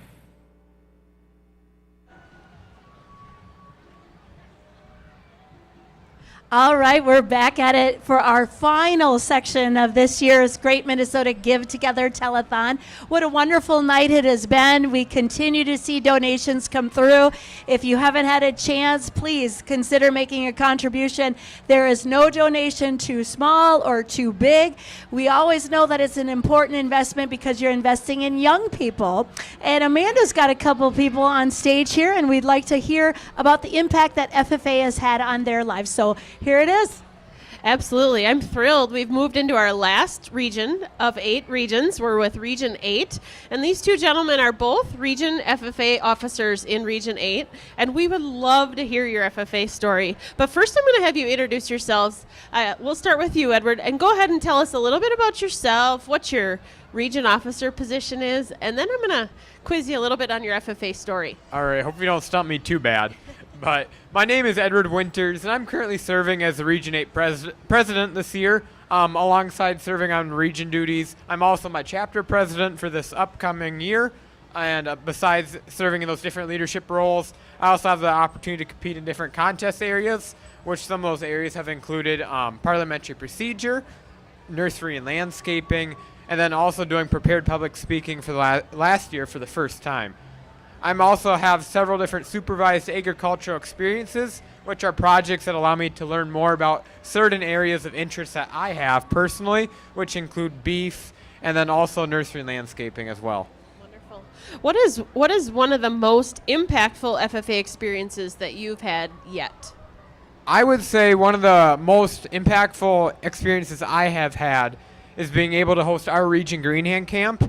I have been able to attend 3 different times. First as a camper, then a recreational director, and then also last year being able to help facilitate that camp within our region as an officer. And I just love being able to connect with different members and help other members explore the opportunities that FFA has to offer.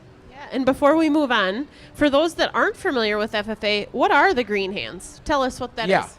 Green Hands, within FFA, we like to break up the age groups a little bit, but in a little more unique way. We don't want to just say junior high kids or high schoolers. We break them up into being our middle school, junior high, through freshmen as our Green Hand members. And then chapter leaders are members who have a little bit more experience with the 10th through 12th grade, who are starting to take more leadership roles within their chapter. Wonderful, wonderful. Well, let's move on, and then I will quiz you a little bit more at the end. So tell us about yourselves, what chapter you're from, and give us a little bit of your FFA story. Alrighty, my name is Hector Villanueva. I am serving as the Region 8 Sentinel. I am from the Northfield FFA chapter, and I'm currently serving as the Vice President for the Northfield FFA chapter. What really started my journey with the FFA was my SAE project, or my supervised agriculture experience. That started off with some ducklings. I had some ducklings. I raised them when they were young, and then I eventually got them to start laying eggs, and I went into the breeding part with the genetics and all that. Eventually making it an entrepreneurship project. I thought it's very interesting to look at the genetics and looking at the behaviors and the likes of these animals and how interesting they are. And then I eventually developed into chickens and now goats as well. So this entrepreneurship project has taught me a lot, and it really has driven me and motivated me through my FFA journey. Wonderful. Does that have any impact on what a future career plan might be for you? Do you have any thoughts there? Yeah, so since doing the supervised agriculture experience, actually it's strengthened my ability and my thoughts towards entrepreneurship.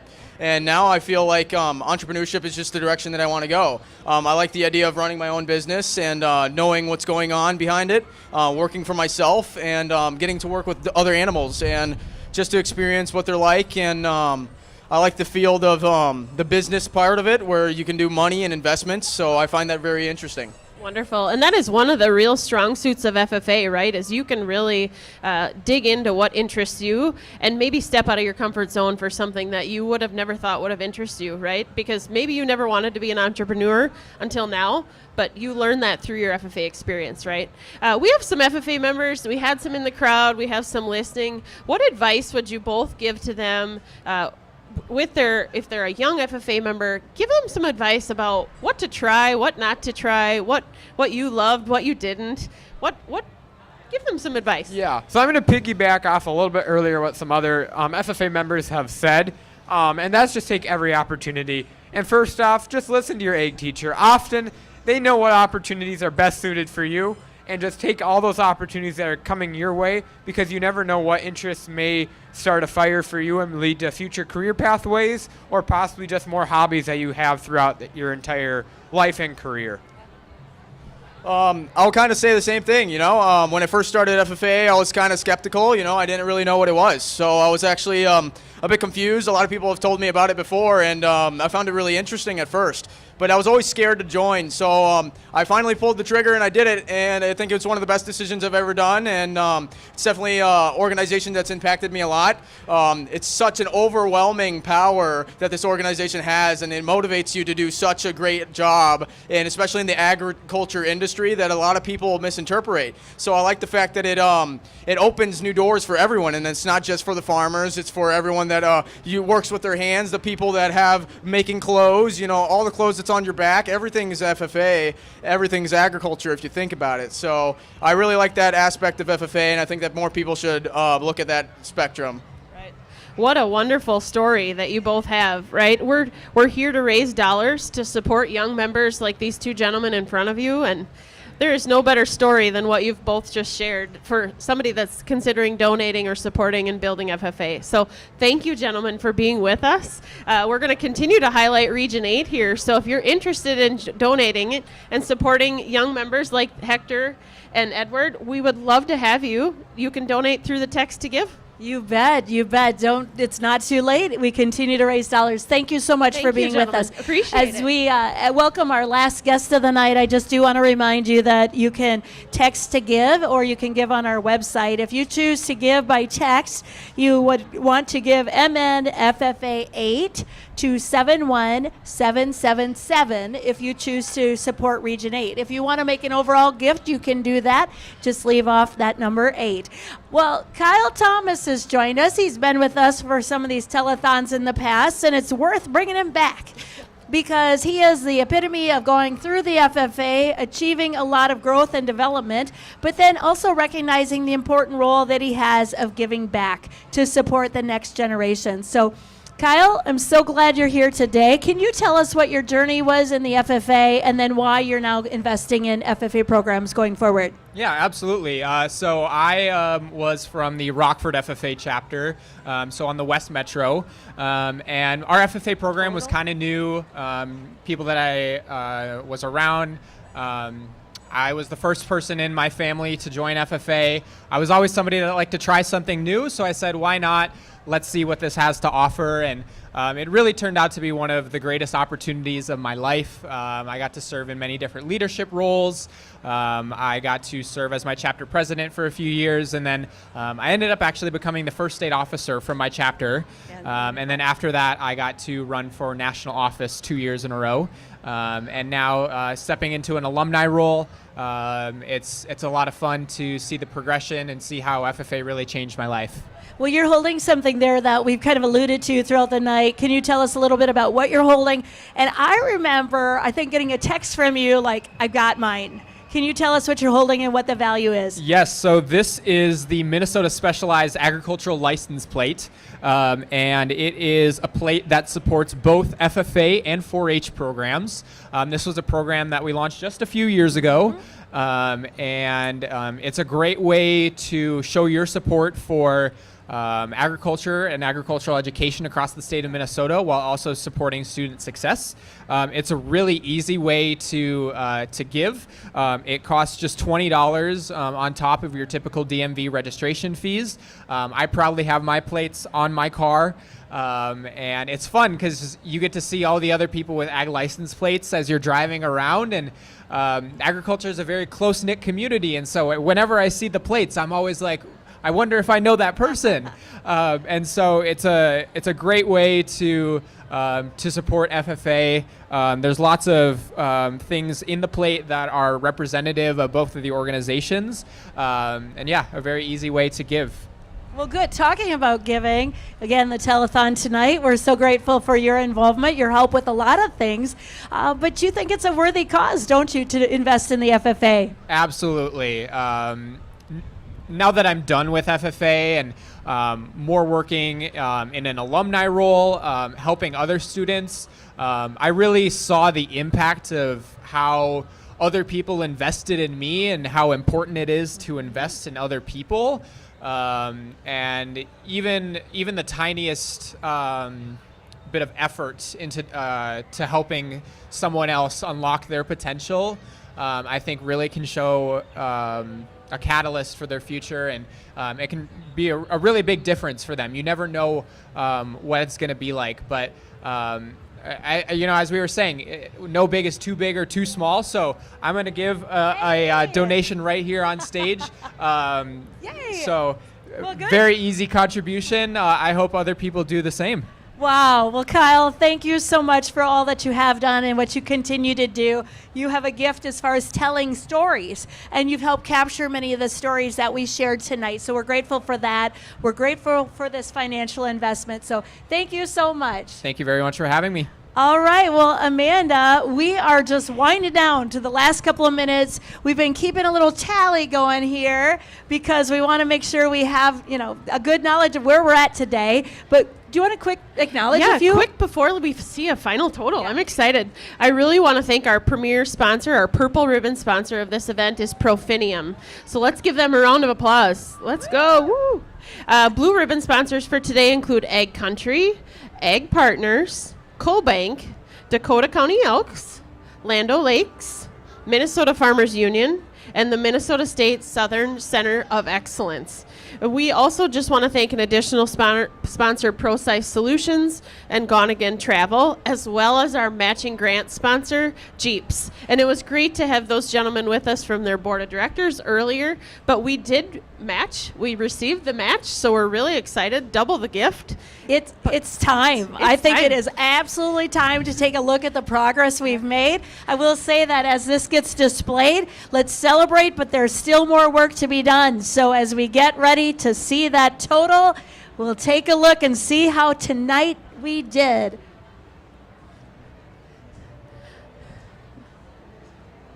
We are climbing $31,430 raised tonight to help support agricultural education and the FFA members. You've heard their stories tonight. They're worth investing in. Amanda, my heart is full. How about you? Mine is too. And just hearing those FFA stories from our members tonight, our partners and sponsors and supporters, it leaves me with a full heart. Well, some people might not have gotten to make their contribution tonight. We're the Minnesota FFA Foundation. Our goal is to make ag education and FFA a reality for all students in our classrooms and all students that want to be involved in the FFA. We encourage you to keep the giving tonight. The platform remains open tonight into tomorrow, but you also can contact us and have conversations. We've got great programs that are available all year long. Amanda, I thank you for being an important part of the telethon tonight. I thank each and every one of our donors, those who have participated in person or those who have watched online. Thank you so much. I hope your heart is as full as mine when we think about doing the right thing to help young people grow and develop. Well, on behalf of the Minnesota FFA Foundation, thank you for joining us tonight and have a great evening. Thank you.